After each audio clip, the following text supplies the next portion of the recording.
Hello and welcome. Good afternoon. I am a little behind on my developer update live reaction videos. This is for September. And the reason being is due to some unfortunate circumstances, I ended up living in a vehicle for a few months. And as you can see, I've got myself a new place. And I want to thank all of those people who have shown me support. People who have donated to help me out. Thanks to government mandates, I just about went bankrupt, and there was a little bit of assistance from my community here, which definitely did help, and I really want to thank you guys. I really do appreciate it. And so there's a number of videos from September till now, or beginning of February, that I have not seen at all. I know that they're there. So I apologize for this being late as far as the timing goes. I know that for many of you, this is old news, and you probably have been through this already. I have not. So this is kind of my opportunity to continue my series and provide content. And I will be uploading this to YouTube and Rumble. And please like, subscribe, comment. Again, I have no idea really where things are. With September, October, November, December, January. So I have 5 months I got to catch up on. And this is video number 1. It should be about an hour and a half long. I will try not to pause it if I can avoid it.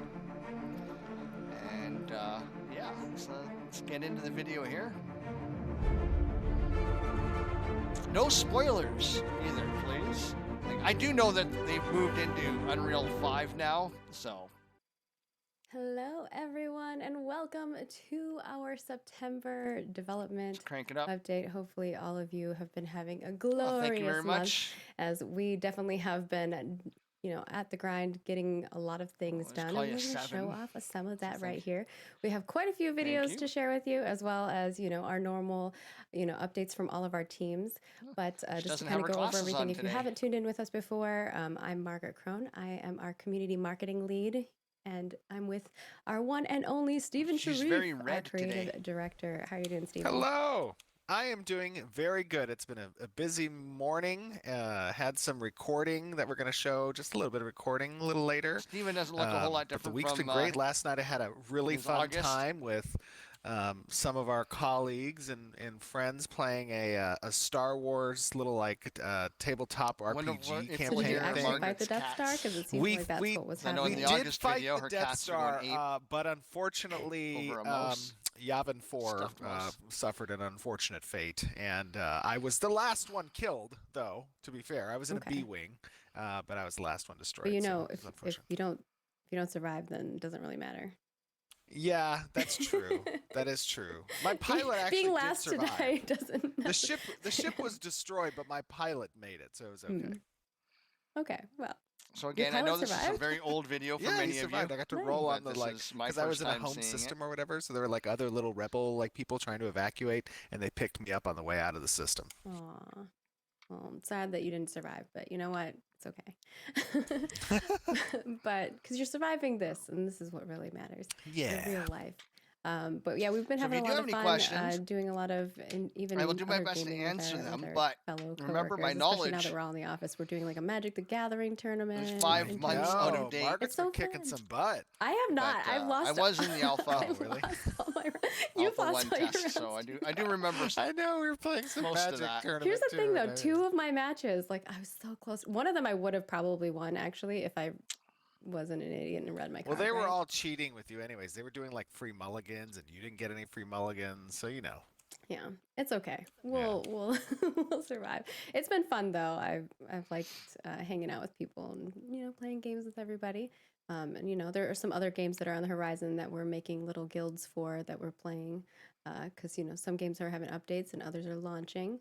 But we like playing games just as much as we like making them. So let's talk about making them. Work hard, play hard. Join exactly. Let's talk about making games when we're not what we're doing when we're not, hanging out and playing games. So we're going to go over some reminders. We have some studio updates. We have a design and engineering update, a lot of videos from them with some cool stuff. One of the things that I mentioned last stream, we'll let you guys guess what that might have been that I was talking about last stream, but we're actually going to show it here on the live stream. And then we have environment art and character art as well that we'll be doing. And then we have some Q&A. So you guys submitted some questions. See what they have for the junior doors. We're going to answer probably roughly 10 of them, but if we have extra time, we may answer a few extra. But first and foremost, let's go over some reminders. First and foremost, guess who's going to be starring on a show? Stephen Sharif. Stephen is going to be joining the discussion round, the Ashes of Creation discussion round over on twitch.tv/. If there's other videos you would like me to react to, you can go check out on September 26th, let me know which in the is chat this Sunday at noon Pacific. In the comment section so definitely go check that out. I think they have a on the Reddit, you can submit some questions still. So if you want to submit questions, pop on over and put them over there, and maybe Stephen will answer your question on the live stream. Yeah, that'll be fun. One of those fans. Yeah, and that's their 100th episode, so it's a little bit of a fun celebration as well. Next up, we've got some cool things from our community. We just wanted to do like an extra shout out to you guys. Thank you so much for putting that lovely letter together. We really appreciate it. That was awesome. It was so awesome, and the dev team loved it. The team loved it. And that's the good heart and feely stuff that definitely is the biggest motivator for any developer to read from a community when you go through what is a lot of endless hours of work and putting together a milestone for the development, right? And you get to read the response from the community, and this was it was a very comprehensive good letter. It was very comprehensive. I signed my name to that. And stuff were so yes, cute. I love those. Those are great. Some of them were creatures from our game too. I loved it. Yeah, that was pretty cool.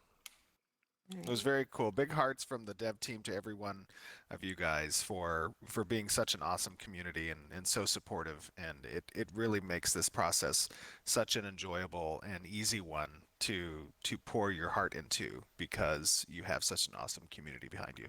Yeah, I had happy tears. And of course, we have our reminder that our cosmetics are going to be swapping over. The Coliseum's favored. We'll be swapping over on October 6th, 2021 at 11 a.m. Pacific. The belt, and you can check those out over on our shop as well as on our news article that has some lore bits, which I'm sure all of our orc friends out there are interested in reading.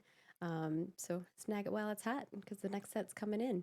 And I like the little snail. Yeah. That thing's so cute. Look at its little legs. Snails don't have legs. Are obsessed now. You know what? I got a lot of hate for the snail with legs. What? But now you all like it. You all are into it. Yeah, I like the little gimpy legs. They're cool. And there's a reason they have legs, man. Guess what's in the water? If these snails are that big and they have long legs, guess what's in the water and why they evolved to have legs? That's the real question you should be asking yourself. Beyond that, we have, do they have Gumby legs? Do they stretch? To chat with you guys about.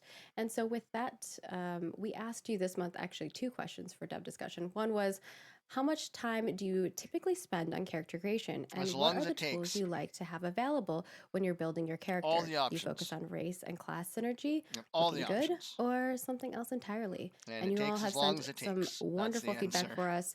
We've been compiling that, as well as you can continue to send us feedback. We'll keep looking over at anything new that's added in additions. So please feel free to do.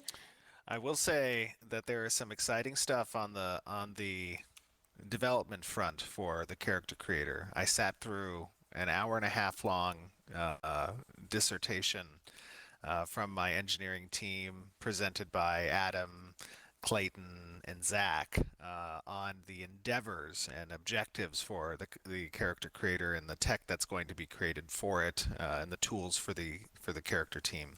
And it does look pretty good. I don't think I've seen this was a common comment from the engineering team was, I don't think we've ever seen this elaborate of a character creator in an MMO before. So I think it's going to be something pretty cool to share with the community when it's ready. Yeah. And like we've said in the past, if you're kind of new here and you don't know how that stuff is going to work, we are going to have the character creator be available before launch so people can kind of create their characters. Take your time. We understand that when it comes to like launching a product, you on launch day, you want to be just as competitive as everyone else. So you don't want to spend the hour time creating your character. So we're going to give that to you a little earlier in advance so you can save your character and be able to like quickly utilize that template as you make your character going forward when we launch. See, I know my engineers, by the way, are listening, especially those that presented in that in the character creator meeting. So I've just set the bar high for you. It's a limbo bar. And then we still have some other ones. We had actually a bonus question for you all because the design team was having a discussion and they wanted this answer really quickly. So we kind of swapped it in and added it as a secondary quick one in here, which is, do you like to see larger variance in progression speed between different leveling activities, examples, questing, grinding mobs, or do you prefer a more homogenized progression across different leveling activities?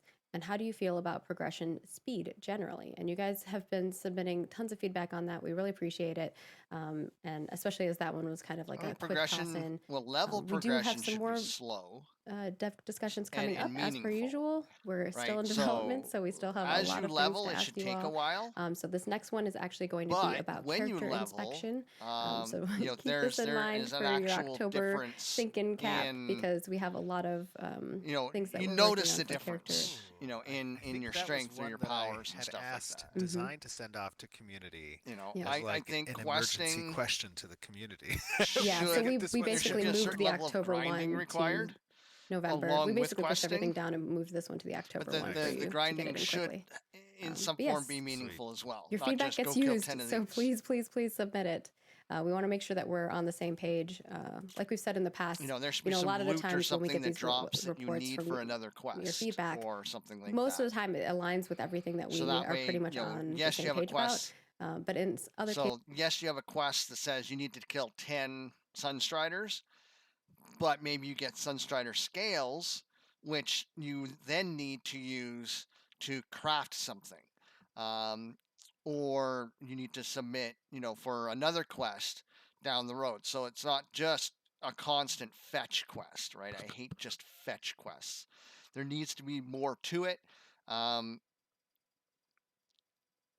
make it more meaningful, right? So that you're getting the grind because you need that XP for the grind. So you'll get your 10, your 10 kills for the quest, but maybe you need 20 scales, right? So not only are you going to get maybe 10 scales from the 10 kills, but now you need to grind out a few extra for those scales, but maybe you don't need those scales right now, right? Or you don't need them right away, but because of the color, it's not a gray item, or it's not maybe it's a white item or something, that that those scales are for something, but you don't know what. So that you find somebody, maybe when a node reaches a certain level, the armor smith wants scales for whatever purpose, right? And now you can turn those scales in like a bounty, right? But that would become a quest, right? But this is a quest that you didn't know you would get. You might not get. Maybe you can make it class specific, but you could still farm these items up and sell them on the exchange or something like that. So, say you're a warrior or a tank or one of the combat classes, you might need those scales for an armor quest for an armor smith. Now, if you're squishy, right? You're a mage, you're a cleric or something like that. Even though you can wear plate, whatever, you're not probably likely to, because usually the cloth armors or whatever are going to give you more intelligence and stuff like that versus strength or constitution. And I like those kinds of quests, right? Because again, yes, I have to go and kill 10 of these things. I hate that stuff, but you got to do it. It's an easy quest mechanic for progression and stuff like that. But again, you get an item or something as a drop that you can then use for something later that you may not know about, or maybe you will, and or you can sell or trade or something. Has some value to it. And that, again, gives you purpose, gives you a reason to grind these creatures other than just kill 10, right? Because like I said, you might need 20 scales from the Sun Riders, or you might need 20, 15 feathers or something like that. So that way, it gives you a reason to kill a few more, because you're going to kill these things anyways, just roaming the map. As you explore the map, you're going to kill random creatures, right? They may not be part of any quest. Now, you might say, a mechanic they could have is say you kill one creature, have something in the game that won't specifically tell you that there's a quest for this, but, again, have an item drop that has a color that says, hey, this is worth hanging on to. And then when you get into a town, or an encampment or whatever, depending on the level of that node, there may be someone there that's interested in that item, and then that triggers a quest. Like, hey, what is that? That looks really cool. You know what? Could you collect a few more of these so that I can study them? And then that begins another quest chain. And that will also kind of direct the player towards quest hubs. Because I'm the kind of guy that I want to explore, right? I'm not going to be following the main path necessarily. So when it comes to quest progression, or just level progression, I think there does need to be a pretty good balance between, okay, if you exclusively do quests to level, like all you do is quests, you're going to level up at a certain speed. Now, again, that's going to have your gathering quests and kill X quests and whatnot. Now, if I'm out roaming the place, I'm not going to quest hubs to collect all these quests. I should I should have the ability to, through collecting these items, guide me towards these quest hubs, so I have a reason to go to them, which would open me up to these quests, so that I would probably level at about the same rate because I'm doing quests, or it's going to open me up to quests. Where, if you go to a node, there might be a quest to go get scales, where I kill one of these things, I get a scale, and the scale's a different, a certain color, and I go, hey, I know that's a quest item. I don't have the quest. What do I do with it? That takes me to the node where I would get the exact same quest, right? It just triggers a little differently from, hey, I have a quest, come talk to me, to, hey, you have something that's really interesting. Can you get me a few more? So in the end, it's the same thing, because you're still grinding in either situation, but I'm going to grind naturally as an explorer, where if you're a completionist, right, you're doing everything by quest, then you're going to collect the quest first before the item, more likely than me, whereas I'm going to collect the item before I get to the quest. So hopefully that makes sense. Okay, so sometimes you guys add a little bit of addition for us, and we're like, oh, okay, we can see how we can integrate those things into our designs. Absolutely. Definitely go and participate in those discussions, because the commentary you leave as a community is the sword and shield in certain design discussions for designers on either side of an argument. September update. So, I haven't had nice to have access player to computers and about 5 experiences months, so I'm catching being able to be leveraged in the design room when we discuss stuff. All right. And of course, we have even more. As you know, this year we've added in a lot of guild gathering discussions, because we are specifically focusing in on. So for app integrations, basically as a guild, you should be able to see guild information. So you should be able to see roster. You should be able to see progression stats. You should be able to see who's online, who's offline. There should be a chat function where you can chat with your guild from the app. Maybe even your friends list. There should be a full character sheet for your character. You should be able to see your inventory. You should have the opportunity to to have like maybe a stat calculator on the app where you may not have it in the game, so that you can min-max your gear. Because if you're going to school, going to work, you're on the bus, and you have your bags are full of gear that you've been collecting, or you have gear in your private hold, the app should allow you to have access to that information, right? So you can't physically gear yourself up because maybe you're nowhere near your freehold where all of your gear is.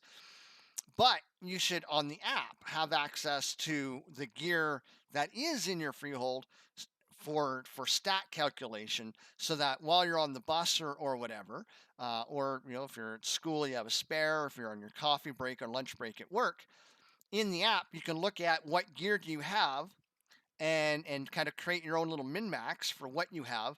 And so when you get back into the game, then you can look at your app and say, okay, I need to go swap out X gear for Y gear because this is going to give me the best app, right? It should also have a calendar for not only in-game events and stuff like that. It should have a calendar for your guild, or you can set your own private stuff in your calendar for in-game events and stuff like that.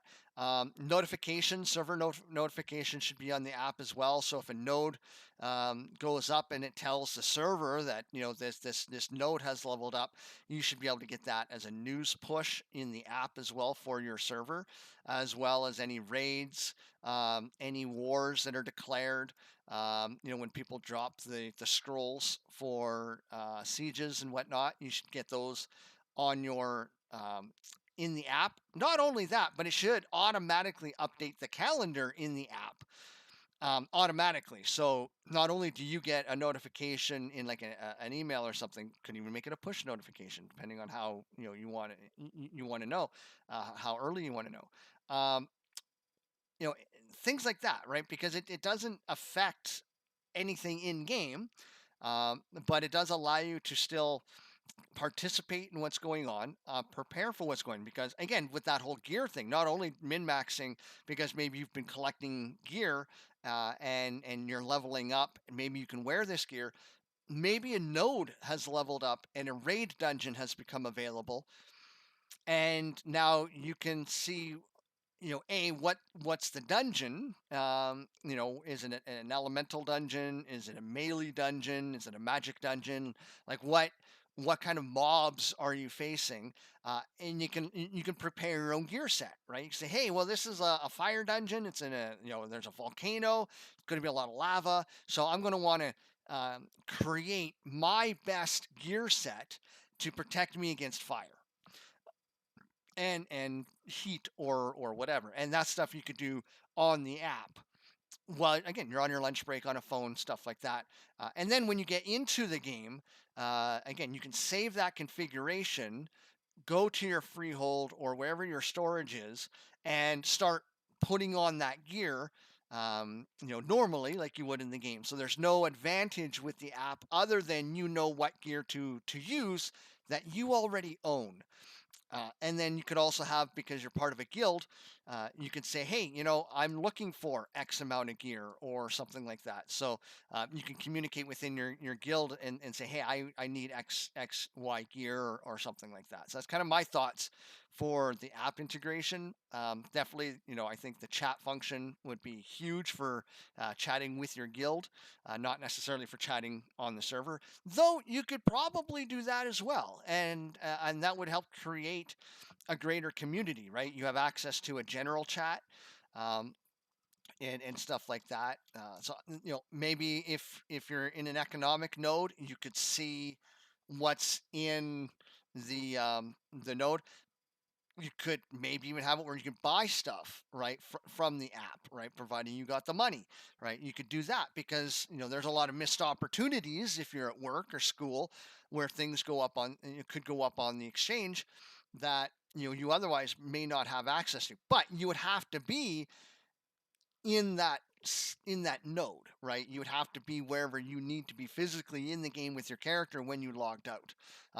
So that way, there's no advantage but you're also not disadvantaged because we have a life. Some of us. I work 3 jobs right now. So like, I don't have a whole lot of time. I'm hoping to change that, but you know, I potentially could miss out on a lot of things in the game. And again, if you want to make the game very community based, then you need to have as much of this community integration as possible. Even if maybe you can't buy off the exchange, you can see what's there, and then maybe you can get into your guild chat and say, "Hey, can somebody go buy this for me?" And then I'll just pay you back. I have that ability, right? And again, that's going to foster good, positive guild relationships and stuff like that, providing that they actually buy it for you and actually give it to you, because they might go, "Hey, I could use this myself," and hang on to it. But that's kind of what I think. What do you think? Obviously, this is from September, so you've probably given them your reply already. A lot of guild system stuff. That's my guilds are very important thoughts. when it comes to MMORPGs. They're one of the reasons why people stay and keep playing the game. We make long-lasting friendships, so definitely your feedback is important. This time we asked you, if you had a phone app that integrated with your guild, what sorts of things would you want from it or think would be useful?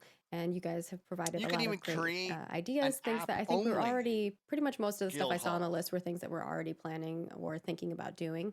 So keep submitting feedback. If you have other additional ideas, definitely toss those over our way. And in October, we'll be chatting with you all about management tools, which I think are something that when I play a lot of MMORPGs, they're in some games have good management tools, others don't, but I think there's a lot of room for improvement when it comes to management tools. I don't think there's a game out there that's kind of doing everything that people need. I see a lot of people using like third-party or mods for that. All right.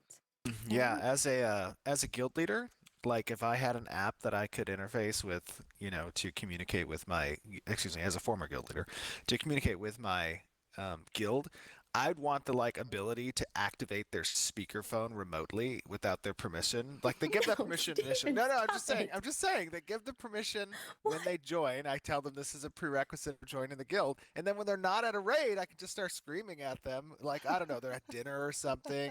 And I'm like, "You need to get your butt back to the computer. We have a dragon to kill. You're supposed to be here an hour ago." Like that is, what I think most guild leaders want. That's where you have the calendar. Kind of, yes. Because when someone doesn't show up, you're like, and especially when they have an important role, like they're your main tank or one of your main healers, it is definitely stressful. I'm sure that if that was a feature allowed, like you gave permission to the app to do that, a lot of guilds would use something along those lines. Guilds would want to. I don't think everyone would be okay with them doing that. Or just like forcibly activate the the video, the camera so that you can see what they're doing. Yeah, there could be a lot of tubing going on. Could be a lot of tubing going on. I'm just kidding on that one. He's trolling. Maybe a little bit. No, I don't know. We'll see. Oh no. Yeah, oh my goodness. Well, that might violate some rules. Do you rules. follow along those lines of what Steven wants, or are you more interested in not having that? I personally like my privacy. Yeah, you could accidentally come across some personal time. Notifications and pop-ups are enough for me. I don't need that much control. Maybe you are more the control freak than somebody I am. might be. I like how some somebody booty. said, "You act like Daddy Bezos isn't doing this already." That's true. No I was doubt. like, they're already doing something with our phones. That's not true. That's why there's no Alexa here. There's none of that. I'm just kidding. Go ahead. I mean, it's true that your phones pretty much record everything. All right. Let's move on to our next thing here, which is content creator stuff. We are still continuing to take applications. So if you're interested and you are a content creator, the main thing for us here is consistency and quality of content. So apply to the program. We are not accepting anyone into the program quite yet because we are still in our second round of interviews. I've been interviewing quite a few people, looking at a lot of resumes. Haven't quite found that perfect person for us. And like we said, our main goal is to hire people that we really feel are perfect for our teams and, are going to make a solid, intrepid family member that we have here for long lasting times. And with that, once we do hire that person on, we will be bringing on our training program, sending out invites for folks. And then also, if you aren't invited to the program or the training program, you will get a message anyway that telling you why, so that you can work on, doing things to improve it so that you can be able to reapply at a later date. But yes, that is that. The only other thing that I have for you all is web update stuff. If you've been keeping an eye on everything, we did have a small downtime during this month. It was specifically to fix some bugs. Those bugs have been resolved. It looks like everything is going smoothly.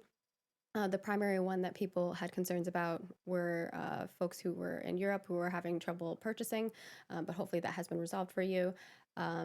We also are working on, in the back end, I think I've talked a little bit about this last month, but because this is such a important back end thing, it's going to take us a little bit more time to do, which is some more SSO integration and work on that end, as well as 2FA and more security, like general security things that we're trying to work on in order to make, it better for you all.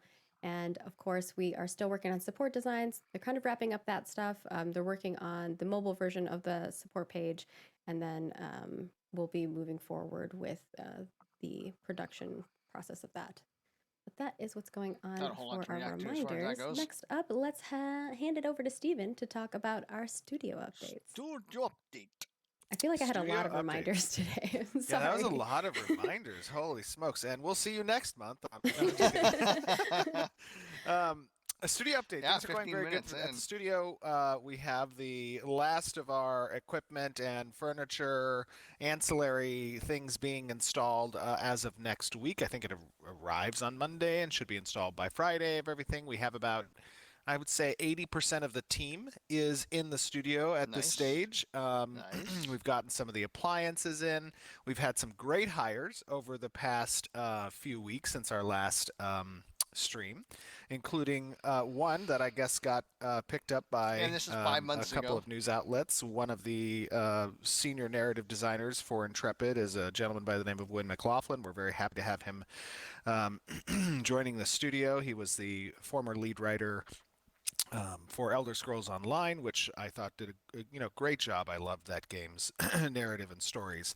I thought that was one of their strongest points. But also he worked on SWTOR and Tabula Rasa and other great games. He has a very distinguished background within the industry and is a very talented individual. So we're happy to have him join the team. We also have some other great individuals who've joined over the last month as well. So some of these key positions are getting filled. We've had really a lot of, again, we kind of had this retrospective last month over Alpha 1. A lot of the different departments had opportunities to kind of speak and get into meetings and huddles about, things that we've learned and that we have, want to change from a practice standpoint, different development directions that we're taking. I've been very heavily a part of daily 4 or 5 hour long sessions with our design team every day of the week. I'm sure it's been exhausting for everyone. Those meetings are intense. It's like going over everything. It's a lot of back and forth. And then sometimes a little bit of a battle of ideas. Absolutely. I love personally. I like to, when I can, sit back and just listen to the battle occur. You know what I mean? Because I think there's a lot of valid ideas and changes that want to be implemented. But it's good to have that opportunity to kind of, after a big milestone like Alpha 1, to take the time, go through, and actually evaluate what we learned, what we saw, the things we want to change. What came off from paper to practice, and how that transition actually cool stuff affected the systems and designs that we have. Twitch.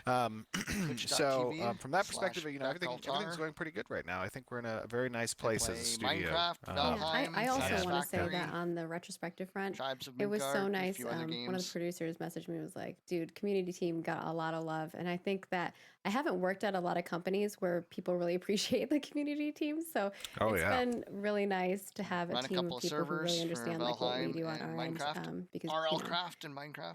It's a lot that we try to keep up with on the communication front back and forth between the players and the developers in order for them just to focus on their work, so that we can get all the answers to you guys too. And if there's ever anything that you think we need to improve, you guys know how to find me. I'm Margaret Crone. Message me. I'll make some changes. So yeah, a lot of love. It's been awesome. Yeah. All right, moving on to design.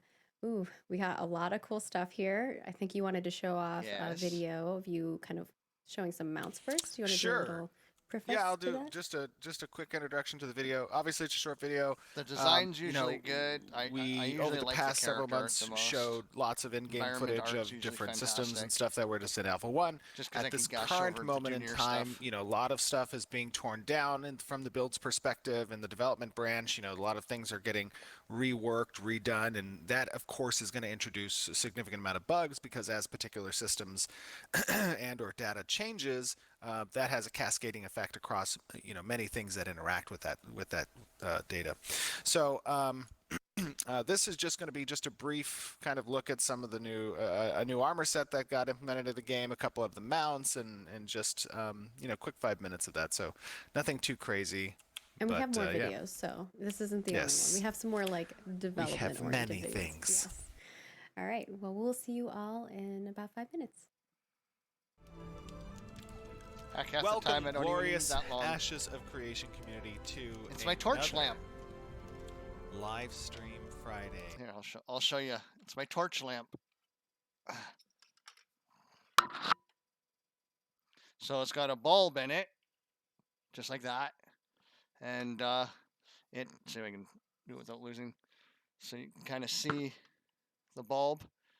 It's kind of hard to see, but it's got a whole bunch of LEDs in it, like the whole thing, like all around it, is just rows of LEDs. And it's like, think about like how an EQ goes up and down. And that's all it is. It's just the LEDs are just going up and down their row, but it looks like a fire. So I actually have a new lamp coming in. It's a stand-up lamp, so it's going to go in this corner, so that it'll be a little higher up. And that's where this one's going to go. And then this lamp, I don't know where I'm going to put it. I'm going to put it probably on the other side of the room. And so the idea is, it looks like I have a torch going, because usually when I stream it's dark, and I know I might have to buy some blackout curtains or something like that, but yeah, I just thought it's a nice effect. You know, I thought it looked kind of cool, so yeah, that's why. But yeah, they're cheap little bulbs, but yeah, I think it's kind of a neat effect. And since I'm usually playing like Viking themed games, or, you know, dwarf type things like Minecraft or whatever, it adds to the ambiance of the game. So that's all it is. It's a gimmick. But they were like $12 or $13 a bulb. It was really cheap. Since this it's pretty bright. Like, it is still under construction. I mean, that's the windows. Changing many so, of the things. And I don't even have a blind or anything on that one over there. That's just pure sunlight coming in. I don't have drapes on that one yet. Waiting for my Walmart order. Has been added recently, including this glorious set of armor. It's kind of quiet. Many of you may recognize it. Try and turn it up here. This is the armor a magistrate might wear. Yeah, I like how it's got as you can see, focus on the crotch too at the front of it. You know, the lands got the little are barren. dangly bit in the front. There are no players present. The two bits kind of curve around it. I can't take you to some of the under construction zones, for they are not ready for mortal eyes yet.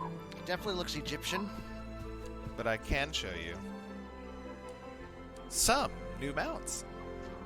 Definitely Egyptian looking. Which one should I show first? Do we want something not living? I guess technically they're both not living. We have two mounts to show you. Both of them aren't living. Let's just go randomly with... Ooh. A flying geode! Looks hungry. So as you can tell, this guy's a little bit different. He is definitely a little twitchy, and he's got some dangling, what appears to be vines that are kind of sticking out. He's got dangulars. Why a geode would have vines? He's got dangulars. As mine. But this guy, you know what he reminds me of a little bit? It's like a geosquid. When he flies, you'll guess what he reminds me of when he flies. Get ready. Oh, he's walking. Oh, I'm sorry. Wait, we're in walk mode. This is his, like, he's walking. kind of thing. Look at how my guy's trying to like be stable. Yeah, I guess kind of like one. Yeah. Like, I don't know. I don't know about this. He's trying to balance on it. Let's actually fly. Oof. Oh yeah, that looks like the thing from the Matrix. I love his little tentacles. Yeah, that looks like those things from the Matrix. Yeah, this guy's pretty cool. He has a little jump. Obviously, there still needs to be some polish here, but that's as you can cool, see, the little Geodude is a fun one. He's different than your normal mount. He's grinding his teeth as he flies. Next up, we have... That's kind of cool looking. Another non-living creature. I know, that thing looked like it was alive. Prepare yourselves. Like a flying squid. Yeah, see, that looks like... Who knows which one this is? I like the color. This is the Ebon. Wait for it. Does it have the Does it have the app so you can change its color? That would be cool if you had like an LED, like it was like an internal LED. You could change its color. All right, wait. Let me get a good spot where I can. Yeah, he still has some. That one's red, but it'd be cool if you could have it where it's like rotating colors or. Not done yet for him. Such as the glowing. You could actually program a color change to it. Body. It's like translucent. He is a little bit decomposing. He has an exposed like rib cage. That's kind of cool. That doesn't look like, you know, he might want to get that checked out. This doesn't look good for him. You know, it's probably an infection. Exactly. Yeah, all the stomachs. But no, this guy's pretty cool. He's not dripping ooze, so he's getting kind of dried out. Oh, he looks great. But as you can see, in addition to that looks really good. You know what we're doing, working towards Alpha 2. A lot of new assets will be coming online that we're going to be showing as the character, environment, and animation teams, and concept crew. Speaking of ass, man, there's a spike on the back of that saddle. Master asset list that Vera has. You don't want to hit a hot hole with that thing. That spike might go where it's not supposed to. I know that we've been talking. Mind you, it looks like it's kind of pointing backwards, but you know what we're working towards with Alpha 2. That's where you get the guy. Hey, I'm gonna jump on with you. Pieces of the game that are intending to be finished by Alpha 2. Still I hear ya. Testing. Yeah, the game better be good, man. Or I swear to God, I can't handle being disappointed again. I hear ya. The tools that design's using, the optimizations that engineering are making, and all the awesome assets, of course, as always. Yeah, I agree. I mean, and it's looking pretty good. With every day that passes, Vera. Opinion on the game so far? I was in the alpha, so pretty good. You know, the foundational elements seem to be coming together. Again, this is from September because I'm 5 months behind because I, was living out of a vehicle for a few months. So I'm way behind. But as far as where they are in current development. But based on the alpha and Alpha Island and stuff, the game looks phenomenal. Graphically speaking, it is a very, very good looking game, especially for an alpha. As far as like playability, because they were mainly doing foundational elements, there wasn't a whole lot there. But what there was decent. And every time they did like an update, every week or every other week, there were noticeable changes and improvements or additions. If there was something that you could find that was different. There were still some bugs and stuff like that. It was an alpha. I would say it was probably more like an alpha 0, not quite an alpha 1. But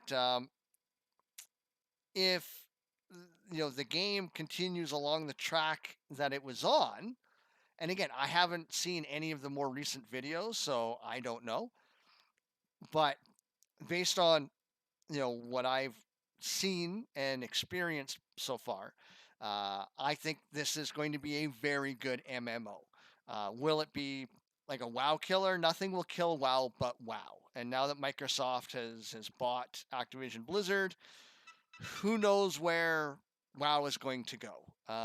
Because it's all basically going to fall under probably the Game Pass, the Xbox Game Pass or whatever. So that could change their subscription model quite a bit. So who knows? But WoW is basically it's been killing itself, right? So, but yeah, the foundational elements were all working really, really well. I mean, you only had 3 classes to play. It was pretty limited as far as that goes. There's no augments or whatever at the time. Alpha 2 should start bringing in some of the augments and a couple of new classes. So you know, it will, based on my experience, I think be a very, very good game. I think it's going to be very fun. It's definitely has elements that are going to be very niche to certain types of players. It is high fantasy. It sounds like they are doing a pretty good job adhering to like a D&D style stat system and play system. So you're going to have that. Let's see. Jory says, unfortunately, I can't play till beta 2. Really looking forward to it myself. I hope it's going to be a contender for the next great MMO. I think it will be. I've never been a WoW player. Never going to looking for an MMO where everyone starts from scratch. Well, the problem with MMOs is that only happens once, right? Where everybody kind of gets that fresh start. Unfortunately, you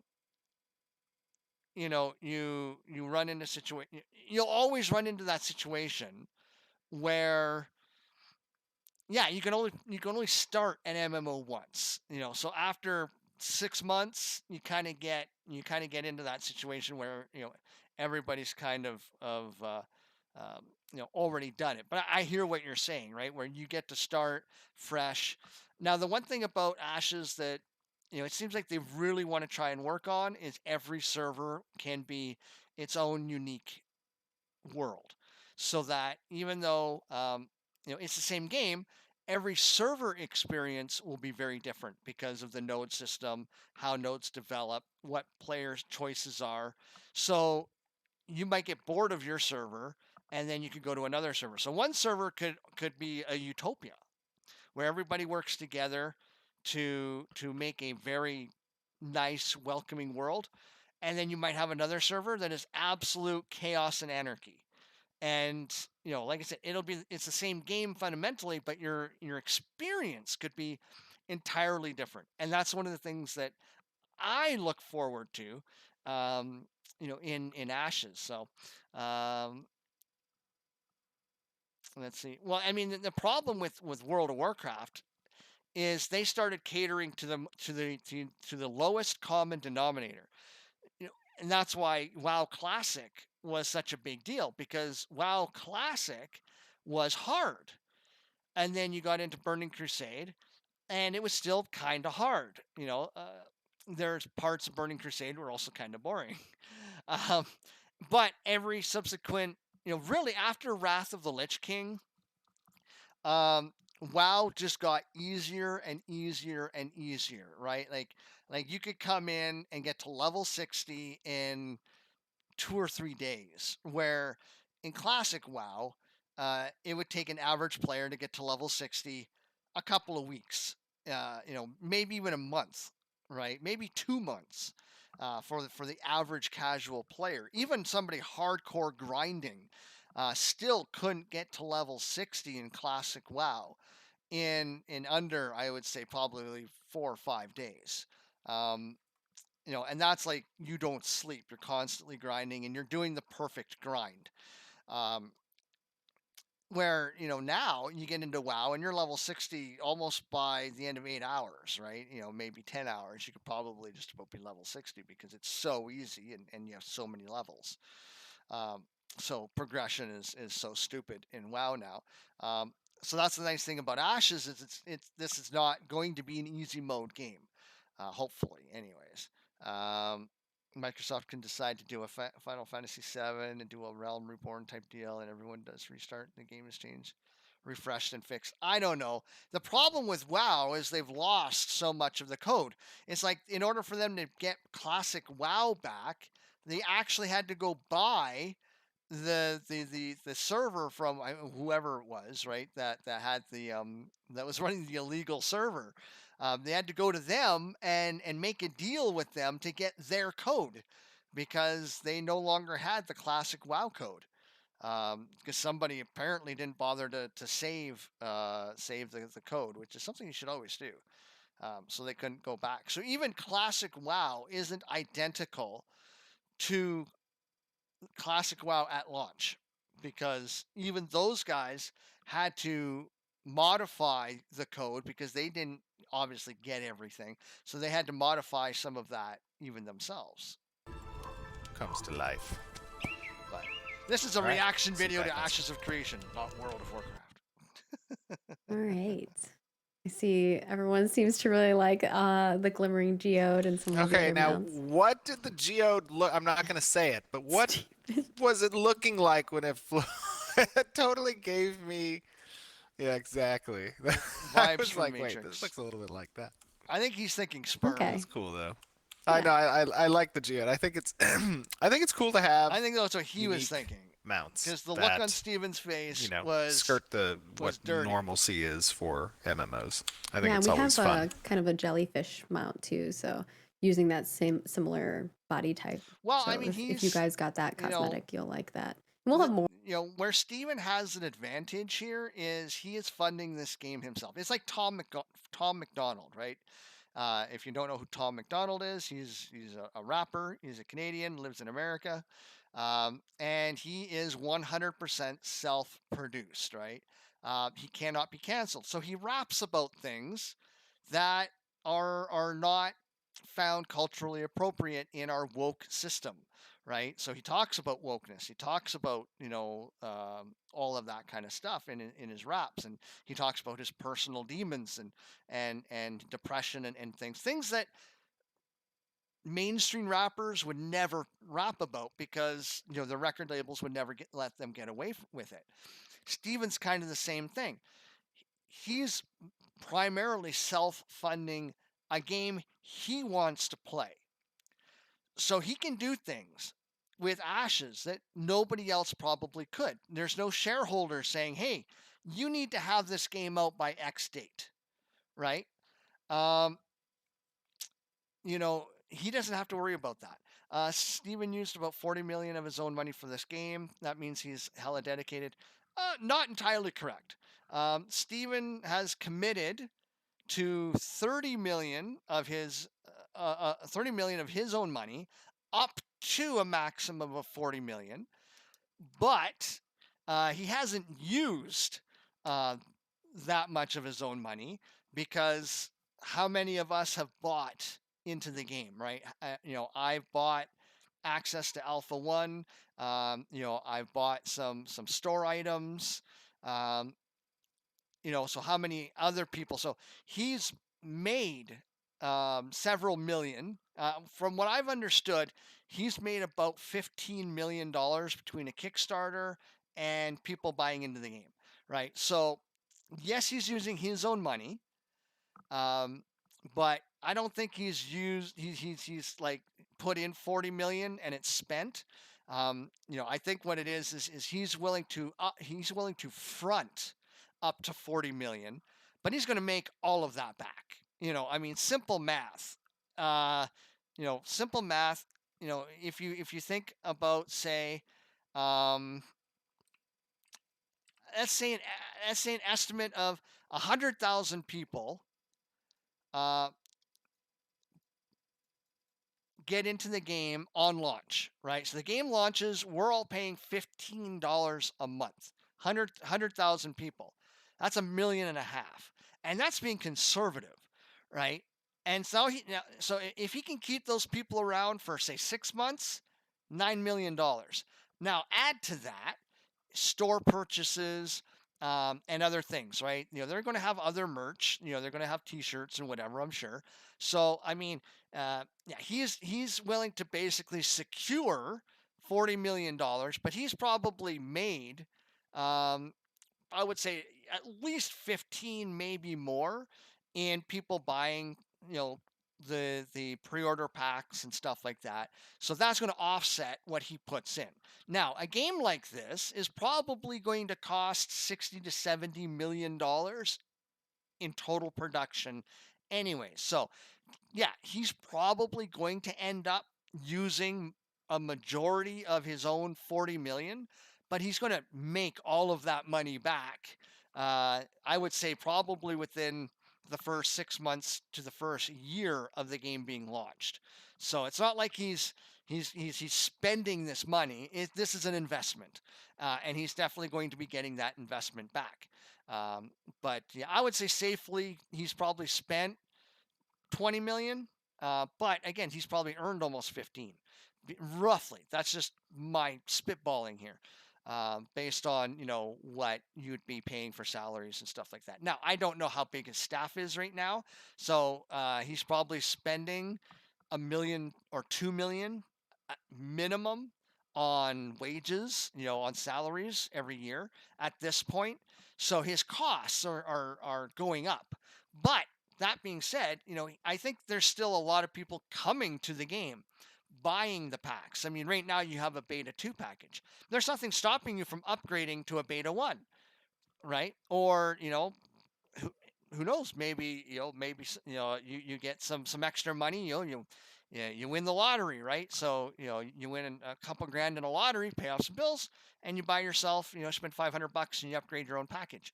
So, but yeah, and I'm sure his numbers have changed. But yeah, he originally he was secure at 30 million. And he said he could do up to 40 million. Now, as far as what his personal wealth is, I would estimate he's probably in the 50 million range. It's probably his personal wealth. He's probably in the 50 to 60 million. And so 40 million would be a significant investment. But again, he's probably already starting to recoup some of that, or well, you have to think this is all a write-off as well. So think about what he's not paying in taxes anymore, because he gets to write all of this money off. But the big thing, though, the more important thing than how much money he's putting into it, and quick tangent before I get to that, is he is very laser focused on what does he want. And that is one of the things that gives me the most confidence in Ashes of Creation, is he has a very secure vision of what he wants his game to be. And there's not a lot of project creep, right? There's not a lot of, hey, let's do this. Star Citizen is a game that is project creep nightmare. I don't think we'll ever see Star Citizen in its fully released version, and I'm in that game for $1,300, and I don't think we'll ever see Star Citizen finished, because they keep adding new and more stuff, or they keep changing the overall vision. They keep doing this. That's why they're constantly selling ships and whatever. I mean, they're what, $250 million into the game.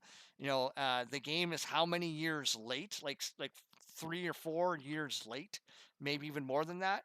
So I don't have a lot of confidence we'll see Star Citizen because of Project Creep. So what gives me the most confidence in Ashes of Creation, the fact that there isn't. Steven is like, this is what I want. We talk about what I want every month. It doesn't really change. Because of technology, he said, hey, because Unreal 5 will let us do a little bit more with this idea, we're going to take advantage of that, because it's not going to take a whole lot of extra time or effort to do it. Where Star Citizen is like, oh, I want to do X. oh, that technology doesn't exist, we're going to spend 6 months and develop that technology and hope we can integrate it into the rest of the game. So that's what I really like about Ashes of Creation, is that they have a vision, they're sticking to it, and that's more important than the money, because I think if Steven had to get investment outside of the community, I don't think he'd have any problem getting it. And because this is his game, his vision, I don't think he'd compromise on who gets control or say in what happens. So it's basically, if you want to invest in the game, you're signing a contract saying you are investing financially only. You get no rights to decision making. You're putting your money in with the faith and trust that Steven and his team are going to bring this vision to completion. And playing Alpha 1 was what Steven said was going to be. You know, um, he's like, here's the foundational elements for testing. This is what you should be expecting. Here's what we're looking for. And you know what? We got all of that. And there weren't a lot of surprises. I mean, the surprise was how smooth it ran overall. In many instances, there weren't the bugs that you would traditionally find. I didn't fall through the earth that many times. I think I only fell through the earth 2 or 3 times. I remember when I was in the WoW beta, I think I was in the beta. I was falling through the earth quite a bit. And you could pixel jump in WoW. I wasn't able to do a whole lot of pixel jumping in Ashes of Creation. Though there are some things that you could run up that I don't think you were supposed to. But as the game went on, some of that actually changed. So they were modifying that kind of stuff, terrain and whatnot. But the game looks amazing. It played really well, being again an alpha, because it wasn't about the quest line, the story, the character. It was just, does this work? Can can these attacks work? How do they work? And how does the graphics look? Is there clipping and tearing and stuff like that? In a few instances there was. Like there's a couple of times where it looked like there was power lines going across the map. And sometimes, usually a log, relog would fix that. There's a creature that would hit you with this beam, and you could run like you can run like a mile away from this creature, and you still have this beam on you, like little glitches like that. But that's nothing. I mean, in an alpha, you expect that, but that's also not game breaking, right? It's just a graphical glitch or whatever. So yeah, there's that. So I mean, yeah, the money aspect, I don't think, like I said, I don't think it's that important. A lot of people do want to make a lot of stink out of it, that, oh, only 40 million, because a game like this should cost 100 million. A AAA MMO should cost between about 60 to 100 million dollars as an average. 80 million's pretty much your average for a fully developed AAA MMO. This game, I think he's going to probably bring it in a little under that average. I think he can probably bring this game in for 60 million. And like I said, if he's already made, I'm estimating 15 million at minimum, 15 million between the crowdfunding, because he did they earned a couple million on Kickstarter. And then they've done crowdfunding a few other times, I believe. And then all the people that are buying into the game pre-order wise. And what I like, think about Valheim, for example, right? Valheim, early access game, but it's like a complete game. They're adding more to it to flesh it out, but Valheim is a complete game. And I think Ashes is going to be kind of the same way, where I think by the time you get into the beta, you probably won't be able to distinguish the beta from the full game. I think the beta is going to be pretty much launch ready. There'll just be a few little things to iron out. I think mostly beta is going to be about networking, server integrity, networking integrity, making sure the login systems, balance with the server systems, and just making sure that, when you have 100,000 or more people all trying to get in on launch day, that their system will be able to handle it, and you're not going to have what happened with World of Warcraft, where for the first month of World of Warcraft, it was almost unplayable. The first week, it was unplayable. Like, I think I got a month of free game time out of World of Warcraft when it first launched, because it was so bad, and really no MMO has been able to have a flawless launch. It's impossible, and Ashes will have its own issues come launch. That's normal, to be expected, because you're not building an infrastructure to sustain everybody who's bought into this game logging in within hours at the same time, right? You're not. You're building your infrastructure, assuming that, okay, well, we have 100,000 people at any one time. We expect 10 to 20,000 people to be online. The other 80,000 are going to be, they're in different time zones. So they're going to log in and log off at different times. They're working, they're sleeping, they're this, they're that. So you build your infrastructure based on that average. So yes, the first day or two, expect crashes and outages and stuff like that. That's normal. I don't know why people get so angry. That's just, because if you were to build your infrastructure expecting 100,000 people all the time, you're just throwing money out the window, right? Because you're spending way too much money on servers and stuff that you don't need. Because after 2 weeks, again, your numbers are going to change, they're going to balance out, they're going to modify themselves. People will get into a rhythm of playing the game when it's most convenient to them. Whenever a game freshly launches, think about how many people start burning off sick days, right? It's like, oh, I got a week of 6 days. I'm going to take them all, and I'm just going to play every day playing the game. That happens. So you get that irregular influx of people when a game first launches, and it's just like with the alpha. Expect bugs. It's going to happen.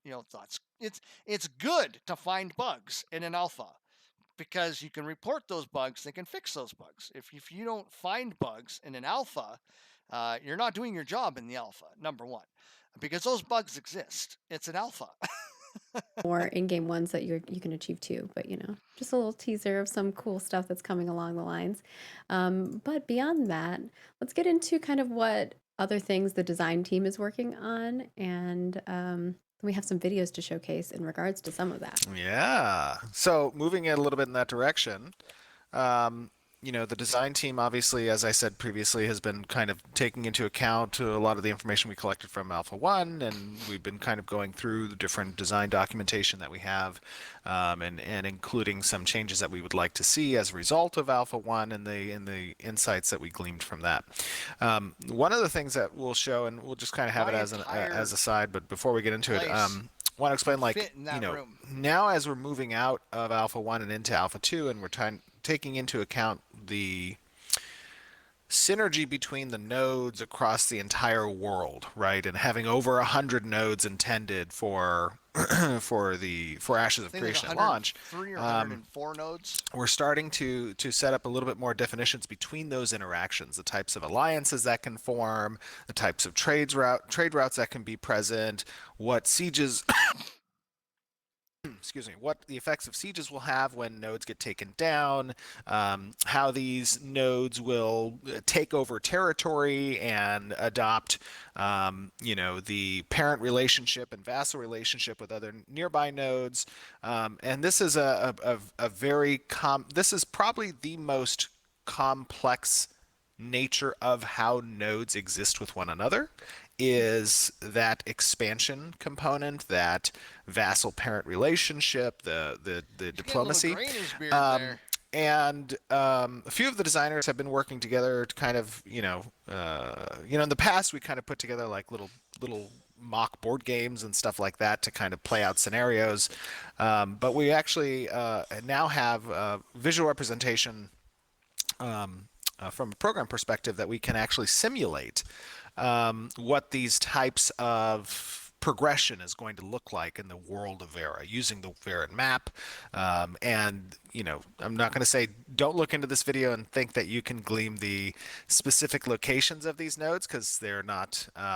This is not an accurate representation of the location of specific nodes. Oh, people are gonna hardcore theory grind on this. They're gonna be going into every little detail. This is like throwing a literal barrel of gasoline on any of the community that likes to theory craft behind the node placement and system and all that kind of stuff.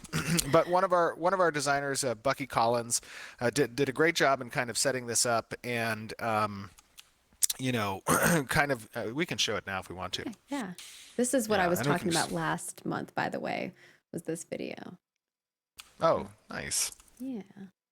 Was the node there we go. simulation. So here you can see, that this is now, you can augment the tick rate on this, right, to kind of show passage of time.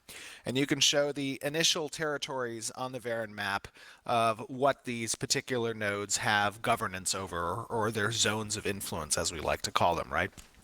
And as nodes, the one in the bottom corner looks like Australia. As the simulation of this begins to advance and nodes begin to expand their territory, and they begin to take over nearby nodes as a result of their growth, you start to see these power level, these ratings that are applied here on specific nodes, and that determines what type of takeover power it has, and what it pushes back against for other nodes that are looking to take over new territory as they advance. So this also simulates sieges. It also simulates events. So each of these nodes will have a health ticker. When that health ticker is impacted, it'll stop gaining power or slow down in its gaining of experience.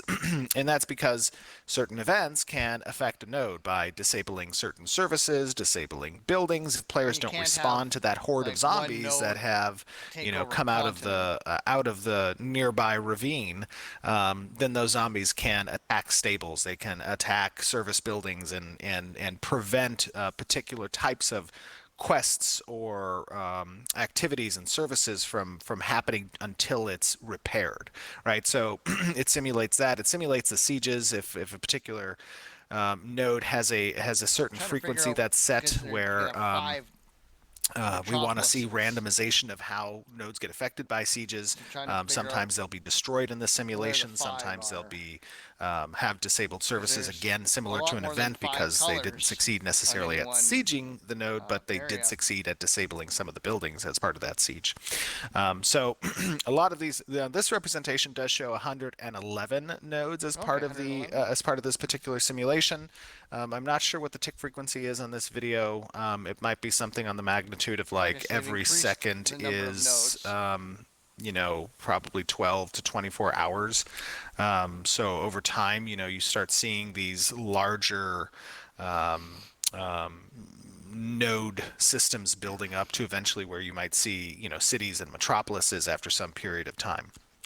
And what this does, what this allows the design team to kind of do from a tools perspective as they simulate this idea of how the world is going to progress is it gives an opportunity to kind of see strange happenings, or something that we couldn't necessarily predict, but was a possible outcome based on the variables present, that players could potentially simulate simulates what players could potentially do as well when the game goes live.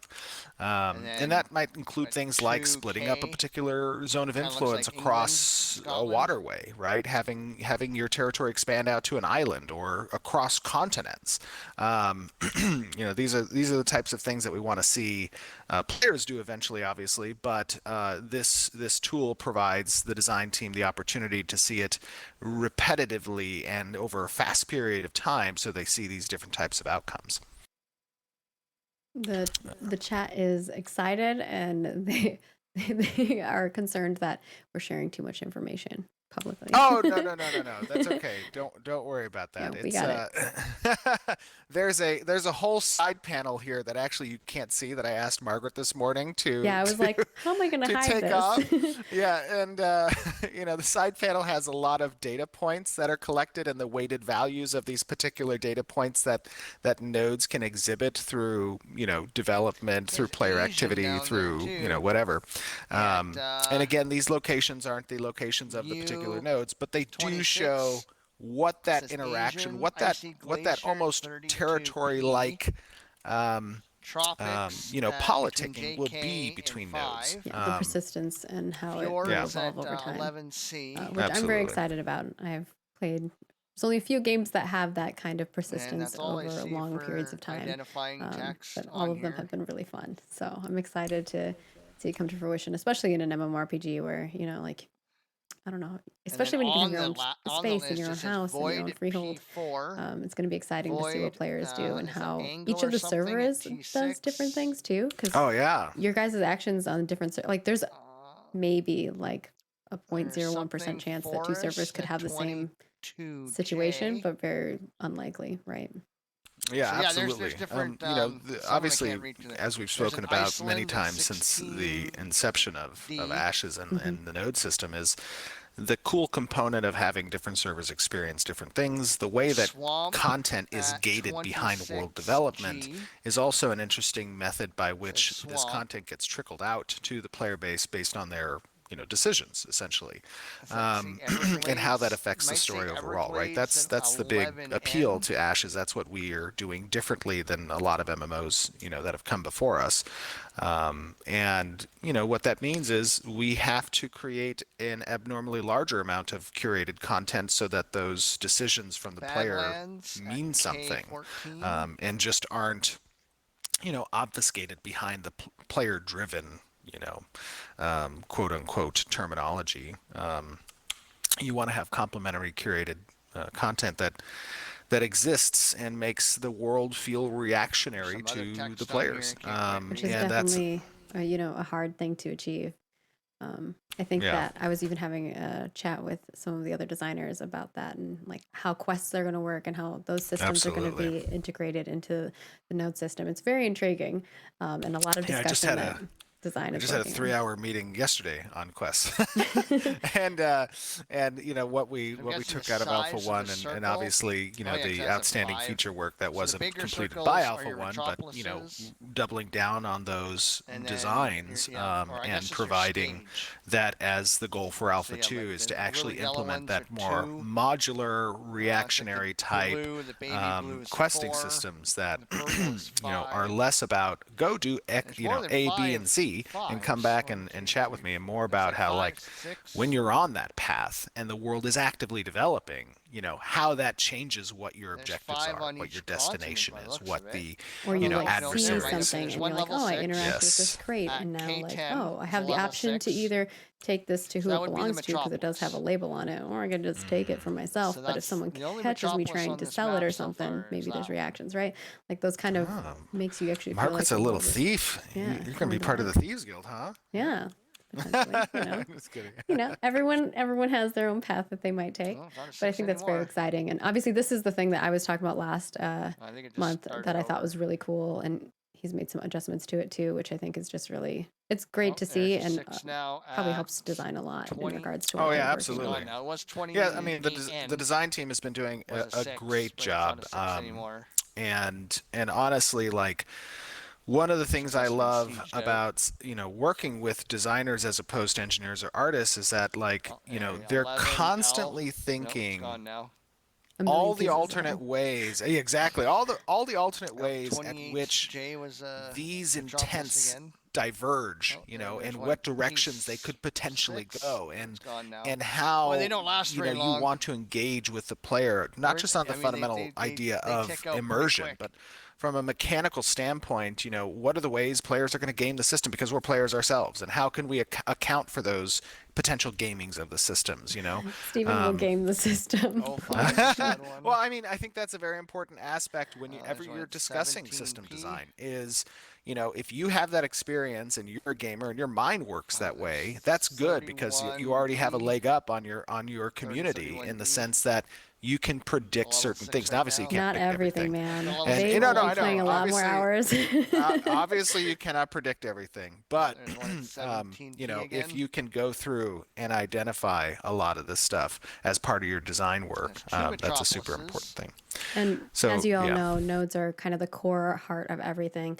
Like almost every system touches it. So it's very important for us to solidify everything, make sure that, everything's kind of going in the direction that they want. A lot of the stuff that you have probably experienced during alpha was data collection and seeing how that process works and how they integrate with our quests coming online, new nodes unlocking, that kind of stuff. So now it's going to be the next level, the next edition of that, and potentially, seeing Metropolises.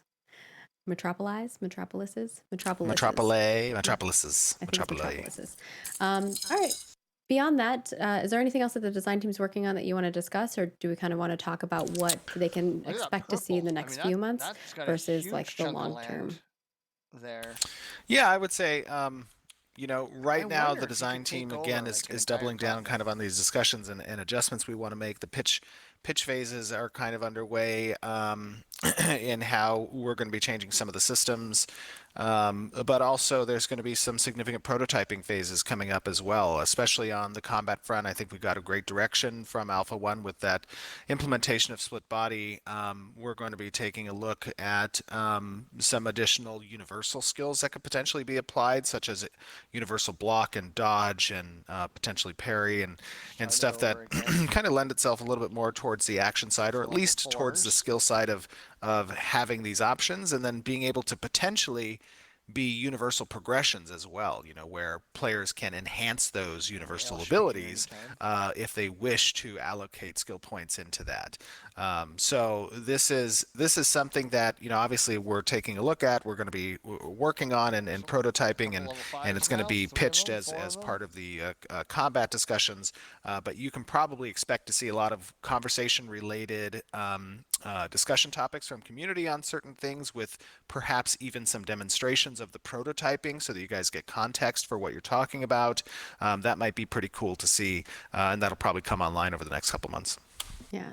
And, anything that we can go more in depth with, we will put, video and articles out with. But a lot of the stuff that you're going to see is, maybe little short snippets here and there on social or here on our live stream. We always try to make sure our live stream has kind of like everything encompassed. So if you missed anything, you kind of have everything that we've done in one little bit for you. Yeah. Cool. And keep in mind one other thing, like as you guys are looking at this map, the world of Vera is very large. It is a pretty big MMO world from at least comparative standards to other MMOs. So these types of territories, these types of parent vassal structures that exist within the world, they're going to have large swaths, large regions by which they have influence over, and I think that's gonna equate to a pretty fun experience between 8,000 to 10,000 players who all coexist on this map, and the decisions they're going to make and how they want to form the world and change that structure, whether through force or through diplomacy. And I think this just does a really great job of demonstrating how diverse that ecosphere of politics will end up being when the game is live. I'm excited. I love like the guild culture in an MMO, because you get like, there's smaller guilds, there's bigger guilds, there's guilds that collaborate, there's guilds that have like a turmoil between them, and you get to just see that all come to fruition on like a massive scale, which is really fun. There's been some products that I've worked on that have persistent worlds, and it's always crazy to like see how it pans out. And when you log in the morning, kind of like seeing how the map looks. From a development side is really fun. And also watching the heat maps and how people like interact with the world, and where they're kind of tending to go to the most versus not, and it changes from server to server. So it's intriguing. I'm excited to see it all come to fruition. Maybe we'll have to do like news reporters from each server who come together on a community live stream. And we did that in another. We did that. Yeah, my guild did that in another game we played. It was fun. We had like a little house set up, and we had like green boxes and green screen behind the characters, and the characters would kind of do like little news reports. Yeah. It was fun. It was cool. We'll have to pop into each of the different servers and see how it's going. Oh yeah. I don't know. I'm really excited. That's the stuff for me. Someone else in chat asked earlier before the stream started, like from our community management perspective. Obviously, I'm not the community manager, but I aid with that stuff, and I get to hear Sarah and Wagner's perspectives on things. That is the funnest part for us. It's like more fun for us to be able to like interact with you guys and engage and see all the cool things that come out of that and all the cool content you guys create. So that is very much a lot of the fun for us is figuring out ways we can integrate. I will give you. Integrate. Be right back.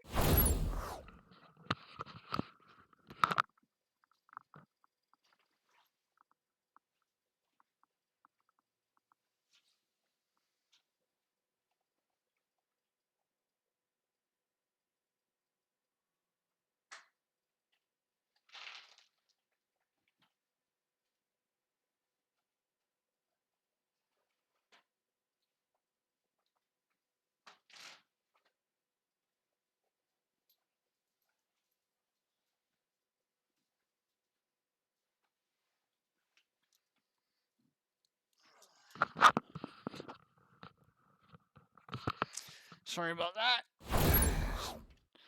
Neighbors making some noise, man. I'll tell you, man. Somebody knocks on the neighbor's door. It sounds like they're knocking on mine. Okay. Stuff you guys are I'm going to give you, by the way, a little snippet of Ash's development lore. All right. This particular map, it's a little bit different, the map itself, than the original map I had from a campaign, with Pathfinder, 10 or 11 years ago or whatever it was. Oh, yeah, I've seen that one. Is the one that you have in your house. Okay. Yes. So that one I have like, the seas are made of resin and like this topographical like cool and you can mountains put, like, the and flags stuff. On the thing. That's so yes. cool. So I used to have. So you see here it has like a grid square, like A through W and 1 through 33. So those correlate to specific squares that exist on the map. So what that comes from is originally on my physical board that I ran the campaign on, players would have the opportunity to do things on off weeks, right? Like you would have your normal session. In the session, it would be hour to hour, day-to-day gameplay. But then during the off week, they would have like, city development, building up their nodes, their leadership feeds, and like all their followers and what businesses they have and stuff like that.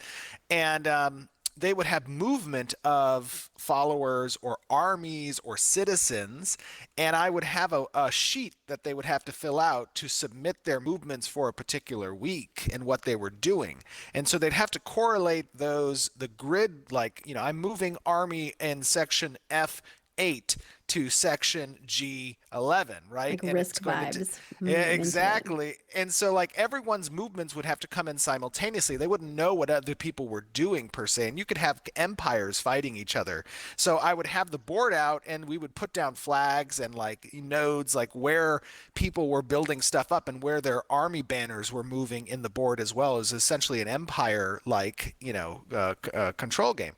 And somehow, and I don't know how this happened, but that the grid structure A through W and 1 through 33 got taken over into the video game development, and I'm like, why do we have these things there? It's like, I don't know, it was on a picture I saw of yours. It's nice to be able to like be like this section. And I'm sorry if you hear gardening stuff in the background. My gardener comes like every other Friday, and sometimes it falls on the live stream Friday. But yeah, I think it's super handy to be able to like point out the locations. Sure. I like it. Yeah, it was good times. That is cool though. But I also think it will be handy for people just to have that kind of specific, Well, it's definitely good for longitude, latitude, almost vibe going. Yeah, basically that's what it is, longitude and latitude. I do have a question that I know everyone's going to keep asking. Maybe I should have brought it up during the studio update, but folks are going to keep asking this in regards to community side. if you have figured out who you're going to be pulling on for lead game design, as I know that is definitely a community. I have many questions that I ask that on a daily basis. For sure. That's a good question. Right now, of course, I've assumed a lot of the responsibilities from a lead designer perspective in the interim. I've chatted with a lot of candidates, and it's important from my perspective that you hire slow and meaningful and intentful. And Ashes of Creation is a very special baby. And I want to make sure it has the best caretaker possible in that regard and for that position. So, when that happens, I'm not going to rush anything, so to speak. But when that happens, of course, we're going to inform the community and introduce the individual. But it may take some time because I'm pretty particular on who we who we want to fill that role. It took you like 2 years to hire me. Yeah, exactly. See, it's a good thing I waited because we got such an amazing person. Aww. It's too nice. Now it's gonna make me blush. But yeah, I think that it's important. It's the same reason why on the content creator side, like I just haven't, like that is going to be such an important person because they're going to be interacting with like a whole bunch of people in our community that are sub communities of our community. So I agree with Stephen on that front. It's finding the right people. And, from our perspective, when it comes to hiring, we're trying to never have layoffs or anything like that. Like we're really trying to like build that type of culture. And to do that, you have to do it smartly and pick the right people and not grow too quickly because that's when you're spending too much money and it doesn't make sense. Absolutely. Right?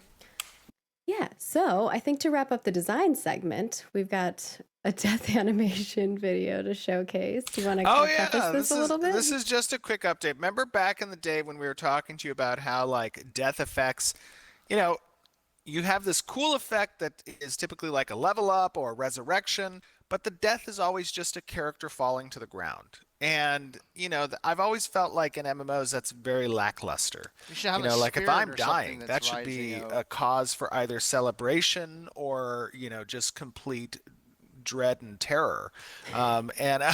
Just kidding. So we talked a little bit about potentially having an ashes oriented effect that occurs on death. And of course, the reason for that is the lore behind, the snap ashes, how death and resurrection, right? How death and resurrection exists within Ashes of Creation, is the concept of this avatar of the phoenix, being representative of the goddess of creation, from which all life on this plane has come from, essentially. There's a big there on something else. I know. And, I thought that this played well to that effect because when you do get reborn, it is that connection with your soul to the essence that binds you with the goddess of creation that brings that spark of that avatar of the phoenix back and brings you, to life through that manipulation of the essence. So this is a little update on the ashes effect. Now, to keep in mind, obviously, there's necessary indicators for death, right? Yeah, you can play it. Okay. Absolutely. There's necessary... there you go. There's necessary information that must be conveyed, of course, to nearby players. One is the location of the body if you want to select them and attempt a resurrection. Two is does that interactable have equipment or like gatherables or something that you can interact with a inventory and grab items from. Now this is for players. The burning ash. And not for mobs, of course. But those can be conveyed through, really cool. Lit embers that exist within the ash pile. You should still be able to select the ash pile to potentially resurrect. When you select it, you're still going to get the character name above on a targeting nameplate. This is a type of stuff that we want to make sure we still convey, even though we're implementing this type of effect. But I think, when you think about combat, especially mass combat, I like that. And really you're fighting left and right, and people are just bursting into flames as they're dying. I think that's just going to be such a much more epic event with those types of effects going off left and right than just watching bodies fall to the ground. When Iron Man snapped, right? I am. And moving on from there, we have some cool stuff from our engineering team, which, we don't always get to show what engineering's working on. Often we just get to talk about it because, security reasons and things of that sort. Or because it's, code and it's hard to visualize that until it's created into a system that design or art has had their hands on. So talk a little bit about what we're about to see here, and then I'll play it while you're talking about it. Does that sound right? Sure. What am I looking? What are we talking about again? We'll start with the unmerged version. Of the video. I see. Okay, so this is from engineering's perspective. Definitely like that. We've talked about wanting to show you something, and we can't really show you code. The music's kind of counter to is the effects of optimization. It's such nice music as you're dying. We have one particular engineer who's been working on kind of the rendering side of how we can show a lot of people on screen, a gentleman by the name of Clayton Stamper. And to give context here, at least from a terminology standpoint, when we're talking about materials are essentially these data objects that are comprised of textures, parameters that inform the shader, how a mesh is intending to be rendered on the client side. And draw calls are essentially a CPU telling the GPU what to draw. It's a process of feeding all the textures and parameters to the GPU so that it can start churning out triangles. And GPUs calculate stuff very fast. So every time the CPU has to actually integrate it with something else to draw, the GPU has to move all of its data around, known as context switching. I do not what was that? approve. She meowed.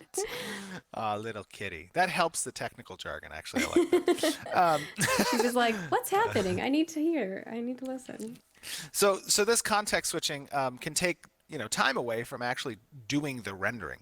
So we can show here what Clayton's been working on, which is essentially taking materials, which were previously like chest, shirt, bracer, gloves, shoulder, legs, boots, helmet, face, body, taking those different materials. And I know, so this is 1,000 players being rendered on screen. Obviously, they're not animating, they're not doing special effects, they're not casting abilities, but from just a render perspective of these meshes, of these materials that are demonstrated, all those different pieces, they're all drawing separately.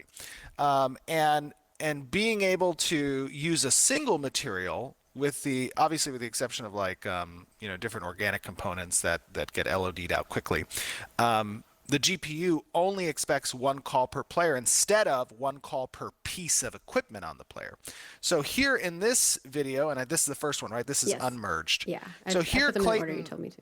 Here Clayton's demonstrating, the unmerged 1,000 rendering.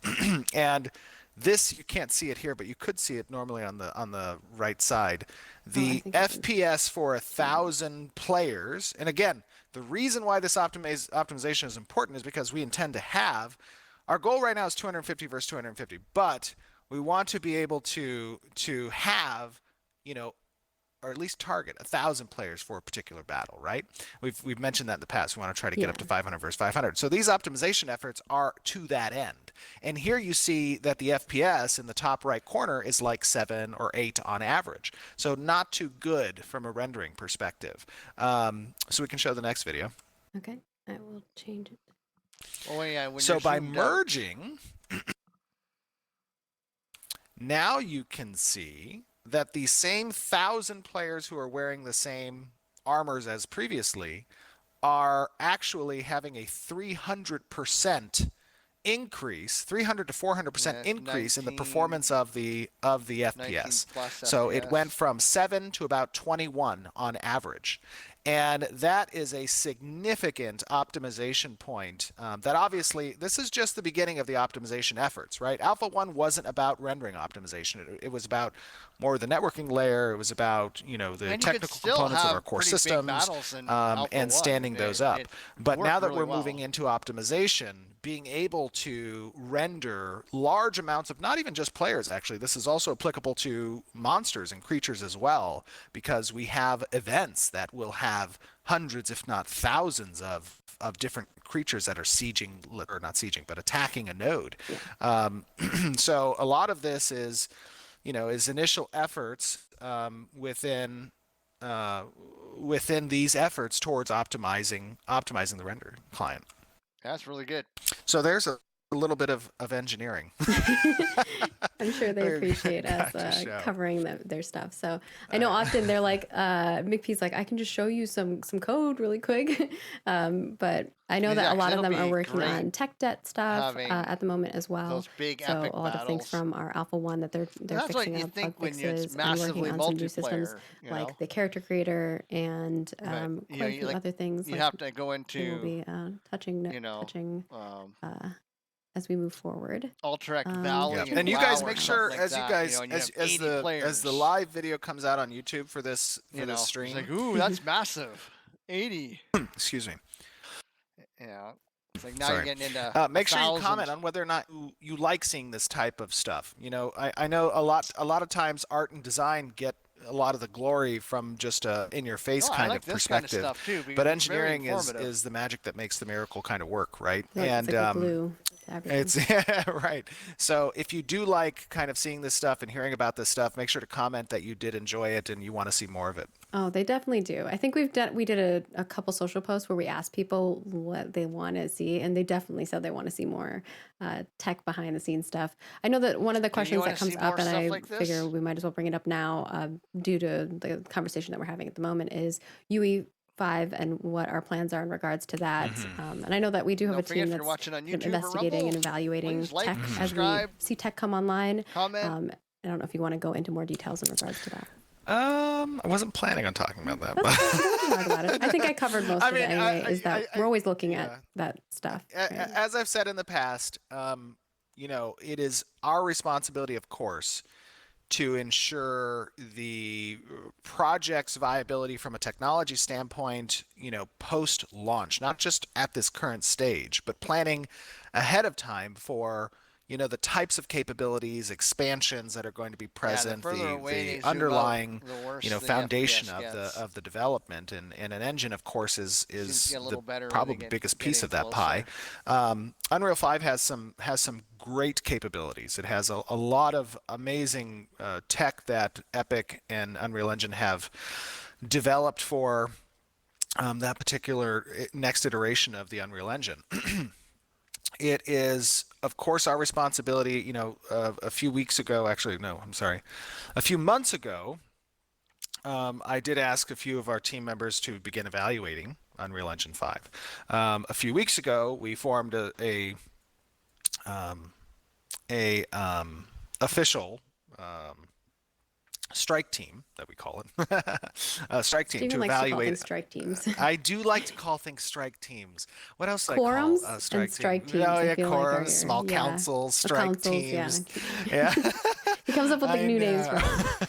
I'm sorry, but anyways, this specific strike team is intending to have representatives from every department on the development team to go through tech for Unreal Engine 5, and of course, as we evaluate it and we make a determination on moving forward, we'll keep the community apprised of those decisions and explain things as we go forward. It's a common high question that we get. We get a lot of people who ask for sure. So I know you weren't maybe ready. All right, I'm going to move I also use Task Force. I'm sorry, just reminded me. I also used when I used to be a guild leader. I designated groups of people as strike teams or task force a lot. So, and then we also had an engineering core that were the crafters and the farmers and stuff. But anyway, sorry, go ahead. No, it's all good. We're going to move into art, and we'll try to go through these pretty quickly because we do want to wrap up and also do some Q&A. And I know Steven is a busy guy. He probably has a lot on his plate. Oh, no. I know. So moving over to environment, we're going to kick it off with some... I'll talk a little bit about what they're working on and show you guys some props that they're working on. Obviously, continued work on props and updates and replacing some of those previous items with some new ones. These ones in particular are the Kalar ones, and we'll also be showing off some Dunir and Empyrean ones. These are desks, a chair, and stools, so you can see the different vibes of them. they're working on legacy asset cleanup, some node R&D, which is like research and development in regards to landscapes, towns all the way through metropolises,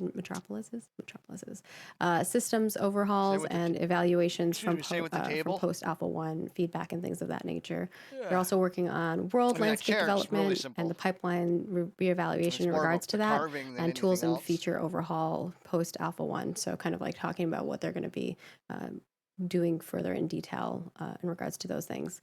And also landscape edit layer tech, which I know another kind of more nerdy tech thing, but they're working on that. And some of that is for non-destructive workflow. And then the other side of it is that they're going to be doing systems documentation for animated buildings, construction, damage, and a lot of the siege features that we want to put in post Alpha 1. So yeah, just a lot of cool stuff. Moving on to Do Near, so you can see some cool Do Near props that they're working on. The detail's so great. Yeah. Love the detail. Amazing stuff. You know, when we start having housing and being able to place things in your house, I think it's going to be so fun. And we have housing. We had an Alpha 1 as well. It just wasn't as, you couldn't like place all the things that you wanted to and upgrade items and craft items for it yet. And the fireplace, we have some paintings, some pots, and a weapon rack for the Dunir. And then for the Empyrean, we've got... Hey, look at that dwarf face. The painting. Yeah. I know you guys are excited by dwarves. I'll talk a little bit about that in character art side. But we will be showing more dwarf stuff probably next month.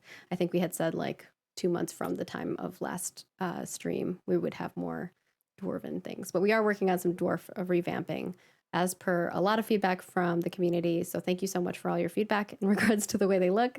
In fact, we had some internal discussions regarding how they looked. So I think that, it was an easy decision for us to make that change. And so here you're going to see some paintings, some supplies, some lighting fixtures, and some signs that you'll see on buildings. And this is kind of like a post that can be utilized in towns. Yeah. Very beautiful. I saw somebody said they wanted to see some orcs. I don't have any orcs for this one yet, but we are working on some orcs. What about that one image? Remember that one image? We could share that one image if you want. I can grab it. It's up to you. We can. Okay, we can preface. Yeah, while you grab it, let me preface it. So obviously, we're now going around and taking a look at the different races that didn't quite make it into Alpha 1. One of those particular races, as we're modeling the base body for the Renkai.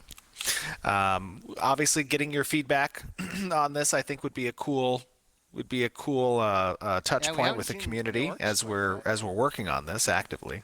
And we could probably, even after the stream, if you want to, we could even throw up a little, dev discussion preview of the bodies and see people's kind of reactions to the Renkai and their representation and stuff. We'll do some social posts too, for sure. Yeah, that'd be cool.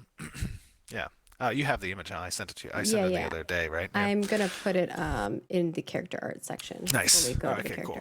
Very cool. Very cool. We'll kick it off with that. So just keep in mind that the Renkai, of course, for those of you guys who don't remember, the Renkai are more, bulky, bigger stature kind of orc, right? And one of the discussion points that we had is like the ability to have variant skin tones among the orc race, because traditionally, right, orcs have just kind of been demonstrated as either red or green, right? And you don't really have much agency from a character creator standpoint on if you would want to be one or the other a little bit. So definitely kind of wow. So here you can see the Renkai base character model and its size, its stature. This is a middle of the road type of physique, right? Because the idea from a character creator standpoint is that you're going to be able to augment different components of his body. You're going to have scales that can, sorry, not scales. You're going to have scalers that can deform or create a less muscular physique if you want it, a little bit more out of the shape. But this is the green one. Do we have the other one as well? I have the red one. Oh, perfect. So here's a variant color, and being able to kind of choose in between the red and or the green having the ability to kind of slide. Did I say scalars? Sliders. Thank you, Diggs. Sliders. Appreciate that. Sliders. Scalars. Sorry. We all know where you were going with it. Yeah, thank you. Scalar sliders. You all know. We've all seen character creators before. Yes, but these guys stand considerably taller than their human counterparts, the Renkai do. And as this gets online for Alpha 2, and you guys can see, as we'll compare them head to head with other races, the Renkai are the tallest species, the tallest race in Ashes of Creation. All right, I'm just going to back up to environment for one moment and kind of skip ahead a little. Should we show one other thing? Maybe just one more thing? Is it the dwarf stuff? Yes. Yeah. So huge feedback. Oh, yeah. Sorry, we can go back to environment. Let's do that. Yeah, just because we didn't wrap up environment so that they're in the segment, because we kind of I'm just like jumping around. Margaret right now is just like, Steven, what are you doing? Because I have to do like the timestamps for everything. I know. It's like if we jump around. I'm sorry. It's okay. So we do have one other thing from art, which is, and I know you're going to be excited about this one too, Stephen. And while we're talking about this, I'll go grab the dwarf stuff. We have concept art for the volcano area, and also the transition from the volcano area to the other like foresty realm. Very cool. And then also, I know you wanted to talk a little bit about the ashy version too. Absolutely, yeah.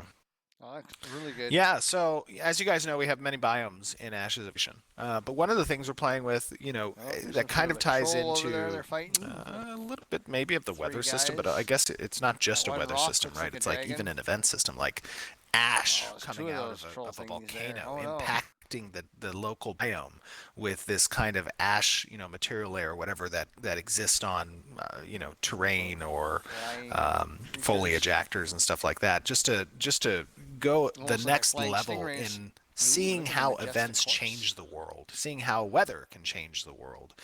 So you have a lot of these concepts of these biomes, and not just the biomes, but these types of natural events that occur, lava flowing, whatever, and how that affects the nearby area. So love these concept pieces. I think a lot of these are from Ricky. Yeah, I think so. Yeah.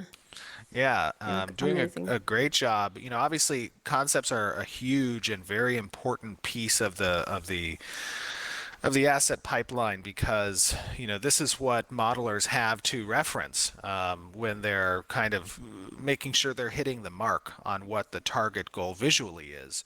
For a particular area or for a particular asset. And like you guys have seen, you see the concept art and then you've seen the end game, and it's like hard to tell sometimes the difference. Our modelers are very talented modelers. They really stay true to what the concept piece is. And getting that mood down from an and art style perspective. Yeah. Absolutely. Right. Now we can switch over. I've got your dwarf ready. Here you go. All right, so to preface the dwarf boy, let's just say this is some work that's been done to amend the dwarven body and appearance from the Dunir's perspective. Still a work in progress. It's still a work in progress. However, it's very important that you guys recognize our goal is to take community feedback into account when we're developing the game. And that's the whole purpose of a transparent development process. Is imagine if we didn't have the opportunity to hear from the players how they feel Dunir Dwarf should look. And then we build a bunch of stuff around the Dunir Dwarfs and all the character armor and all the race-related production and the animation and everything. And we get to a launch point, or we get to a beta point, and now it's really much more difficult to go back and change things. So that's why it's super important you guys give your commentary and you tell us, what you're looking for, because we get to go back and we get to amend the model and we get to change things. And that's answering basically what you guys as the players have given us as the developers, information that is very important to the development. So super big shout out to you guys in the community, giving us your feedback, telling us what you would like to see, because it is a great directionary tool for us to take a look at and then use as reference pieces, even potentially where we get to change these things. All right. And I'm just going to show our lovely orc folks again, just for if you didn't and you're watching this like post live stream, we did talk a little bit more about the orcs in the previous segment. So definitely go check that out. if I forget to put a timestamp in there. But here's Margaret's gonna kill me after this stream. green one. I'm not gonna kill you. And then here's kidding. the red version. But we have, a lot of work in progress in regards to orcs, and where they're going to be playing out. This is just the base model, so you can, it looks pretty good. Like the arms are hugely more muscular or less muscular. All right, I mean, next up, we've got our Halcyon Spire, which will show. I mean, you'll be able to crush your head with us. So this is kind of the progress you'll see here is, I thought I had it start with the concept, but I guess it's going backwards. So we have the concept art for it, then you get to see kind of like what the high poly model looks like, and then of course the final product. It's like a 2-layer. But it looks pretty amazing. I think the art team did a fantastic job. I think Steven has some concerns with how it's like curved, but maybe we'll make some Yeah, no, I think the detail is amazing, and I think it looks great. The only thing I would probably take a look at is just that kind of more concave. I like it. Yeah, it'd be hard to. Yeah, put on your it's arm, different. Though. I don't know if I like it or don't yet. You'd But have to put a the model plate itself in is there. beautiful. You'd have to put a little plate. I'm excited to see someone make cosplay of it too. For the binding. People have made some cosplay of some of our other otherwise, shields and swords. With the way the binding is, you'd snap your arm if you got hit. We won't show this guy for too long, but this is our Ebon Omen, which Steven did show off in game as well. We saw that a little earlier. No, it still has some effects work that needs to be done to kind of bring the glowiness out of those interior. You could see it pulsating under sections. Its tummy, though. Yes, that was cool. I like it. Oh yeah. I want to see that when this guy gets summoned, that like the little crows fly away and disperse. Like as he's getting summoned out of, you're pulling him out of your inventory or whatever, these little crows just fly away and make some caw sounds and he disappears. That'd be cool. That's cool. I'm into it. All right, and then next up we have the Spectral Eye, and you're going to see the same process. The concept art for this, then the high poly model, which you're seeing right now, and then the final product, and also on a model here for you. Yeah, I love that. I think Atkins did this one, the eye thing. It looks so simple in the concept, and then when you see it on, it actually looks like a little bit more intricate. Oh yeah. Wonder what that helps you see. What is this, like a gem of true sight? Maybe. Like, that'd be kind of cool. You just see any invisible creatures and/or players. No. I think maybe for the NPC version, right? But player version, this is just a cosmetic. Doesn't actually give you benefit. But we will have other versions of like eye patch like things. So if you like that vibe and that look, we'll have more in-game things that you can attain. And then the Magistrate, which Steven showed off in-game as well. But want to give you kind of those like. I should have been a female character. I like her hat. It's more like a crown almost. Yeah. His is a crown, but a different style. It's very much like gesture almost. I also really liked the physics on the cloth. I think those are weighted perfectly. It was looking pretty cool. It's not perfect, I think. When you like turn around, it's still kind of that's a little. That's true. There. Almost looks like you just need to put like bounds where it can flap around too. But I thought as I was like riding the horse per se, and it was like trailing behind me, like that type of weighting was really cool. I know talking to Catkins, he's like the cloth stuff is the weighting on cloth, like whether it's like a beautiful dress or like a cloak, or in this case, it's kind of like almost like a scarf vibe. Is definitely always a pain in the booty, but once you get it, it looks so lovely and fantastic. But yeah, looks like it's looking sick. And then I have a turntable of this for you all as well. Oh, a turntable. So fancy. Yeah, the one thing this outfit is missing. They posed it like the concept art. Sorry, go ahead. It's missing sandals. They need sandals. You didn't have sandals in the concept art. I know. Well, some people like to show off their toes. I was joking that we should put like little emojis on the feet. The foot fetish thing. Because like a lot of people do that on social media right now. I know. My doctor said I can't wear sandals anymore, so. I know. Poor Steven. How are you going to be the sandal lord? I don't even know. I would just carry a sandal with me, just like put it in my pocket or something. Just like you're like if someone's naughty, you just take the sandal out. Yeah, just smack him. HR. Stacy's like, what's happening? Why are we slapping people with sandals? All right, that is it for our character art at the moment. A lot of them are working actually on fixing up some of the models and things like that. They're working on our dwarf model, so that's all that stuff is kind of being the work in progress, and also pumping out some of the other creatures that we have. I think some of the more mount and pet oriented creatures, so that we can fill the world up a little bit more for design in regards to dungeons and things that they have planned. Like the next set is actually, the next cosmetic set is for a specific dungeon. So definitely stay tuned for the lore on that, because it's pretty sick. We'll get right into the Q&A and we'll wrap things up. Feel free to donate to the stream though, because that helps me not have to. Sounds good. No, I don't think so. I do have a hard stop at 12:30 though, so I don't know how many questions we have. Let's try to power through as many as we can. All right, rapid fire. Rapid fire. The first one is from Sunscript on the forums, asking about Alpha 1 archetypes, and they want to know, should we be expecting any significant changes to the ability list shown for the archetypes that were playable in Alpha 1? And I would say yes. Right? Absolutely. 100. The ability list in Alpha 1 is nowhere near what the ability list will be, especially from like a level/progression standpoint. So you can expect it to be incredibly different. Next one is from Morph the Great, wanting to know about difficult content. What is your opinion on allocating dev resources to make something that only a tiny percentage of people will experience, like a quest achievable for one person, and would that be possible? So they're looking for like that high-end content. I think there's ways that you can still achieve that high-end content that's like one-off, but not have as much production resources allocated to creating that particular one-off. You can still leverage the mass production, perspective of how we go about curating content and whatnot.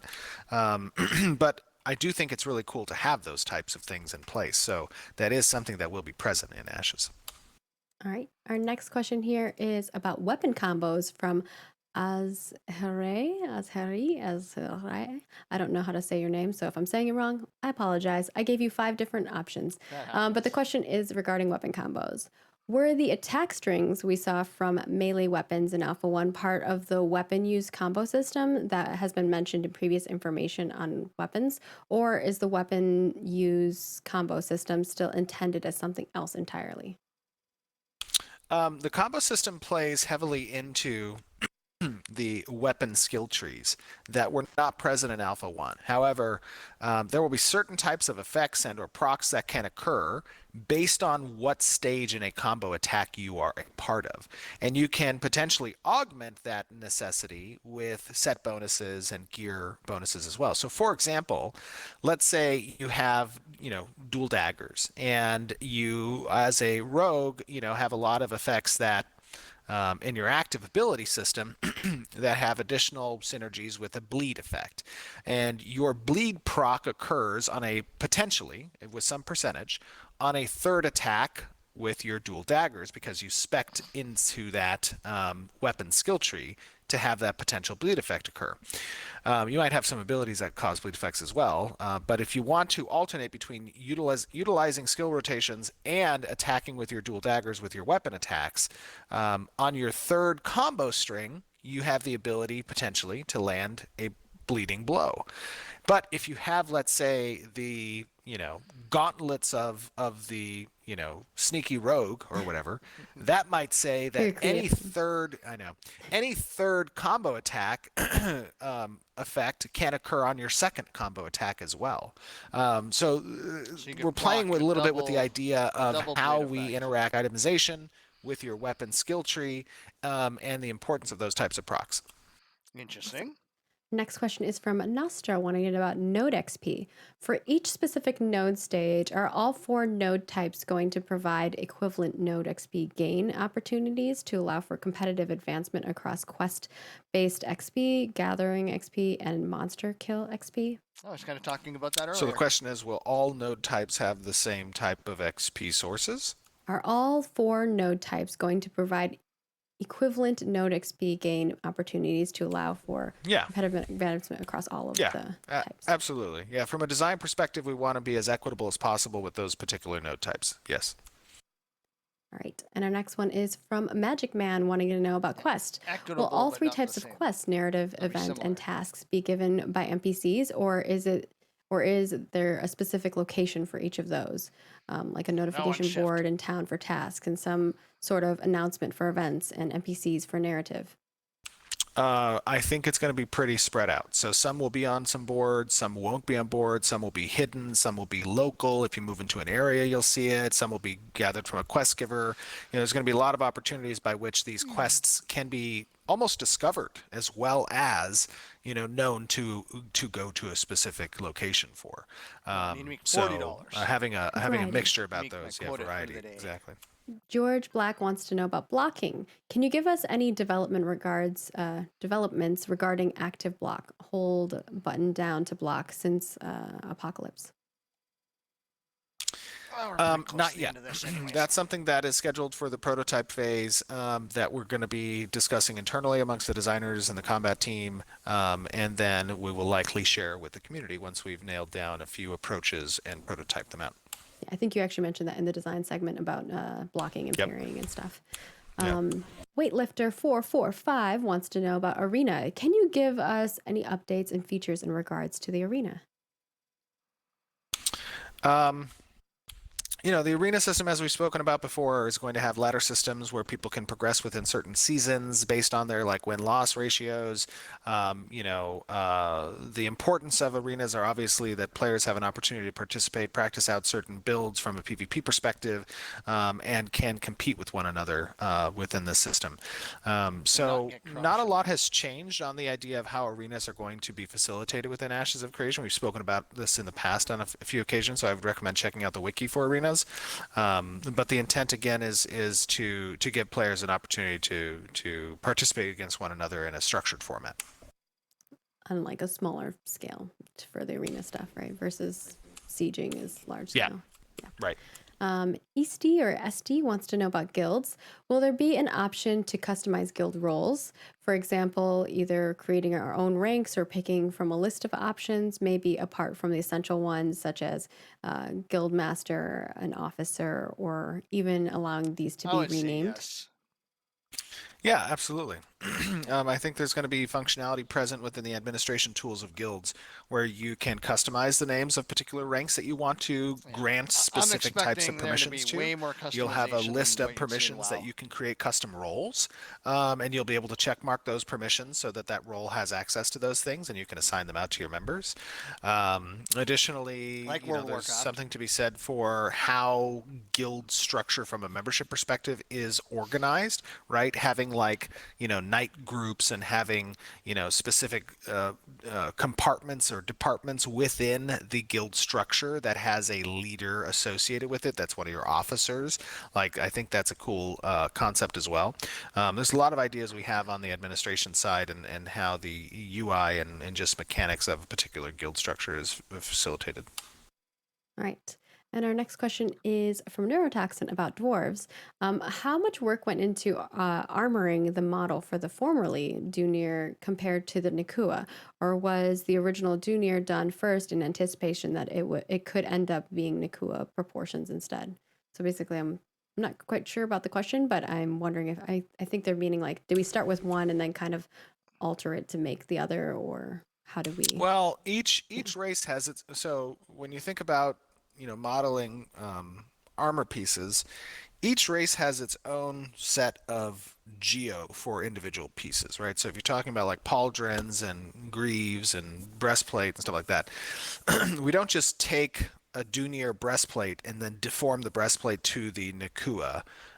We can do that, and sometimes we might do that, but generally our approach from an asset production standpoint with character is that each race is getting its custom geo pieces, which then will share thematic components such as color palette, attachments, design filigree. Those types of things will get shared across the geo. But generally, you're going to see unique races with unique geo. All right. Yeah. And our last one, as I know you need to wrap up here, is from One Piece at 33. Yeah, I do need and they want to know about ships. Will players be able to own their own ships? Yes. Will nodes themselves be provided with their own marine ships once they reach a certain level? Basically, can they get on a ship that's owned by the city, or would they only be able to own their own? Generally, ship creation is going to be delegated to the players. So there won't be a lot of non-player owned ships in the world. There may be some escort-related quest lines that have NPC-driven ships that can probably move between nodes. They might be related to the trading system and diplomacy between harbor-driven, or harbor-oriented nodes.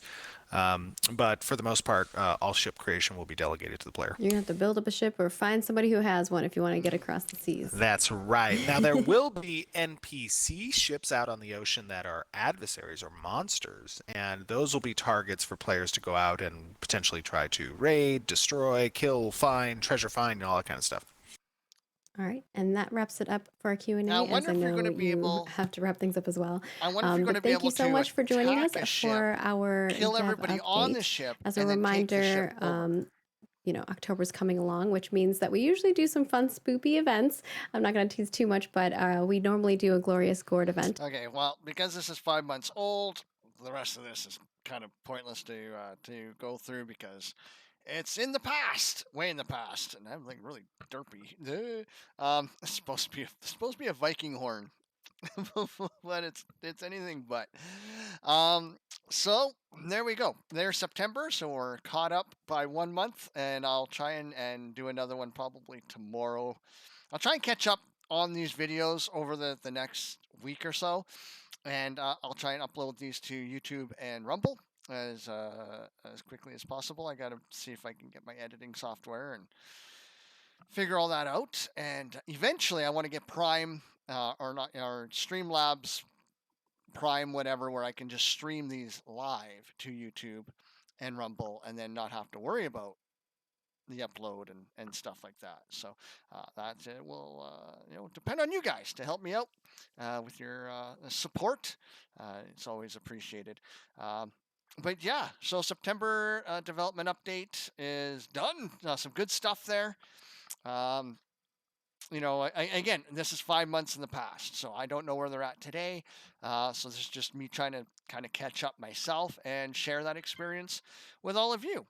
And looks like I'm just in time. I gotta go to work. So thank you guys so very much for sticking around. If you're on the Twitch channel, twitch.tv/Beckaltar, BECKALTARR.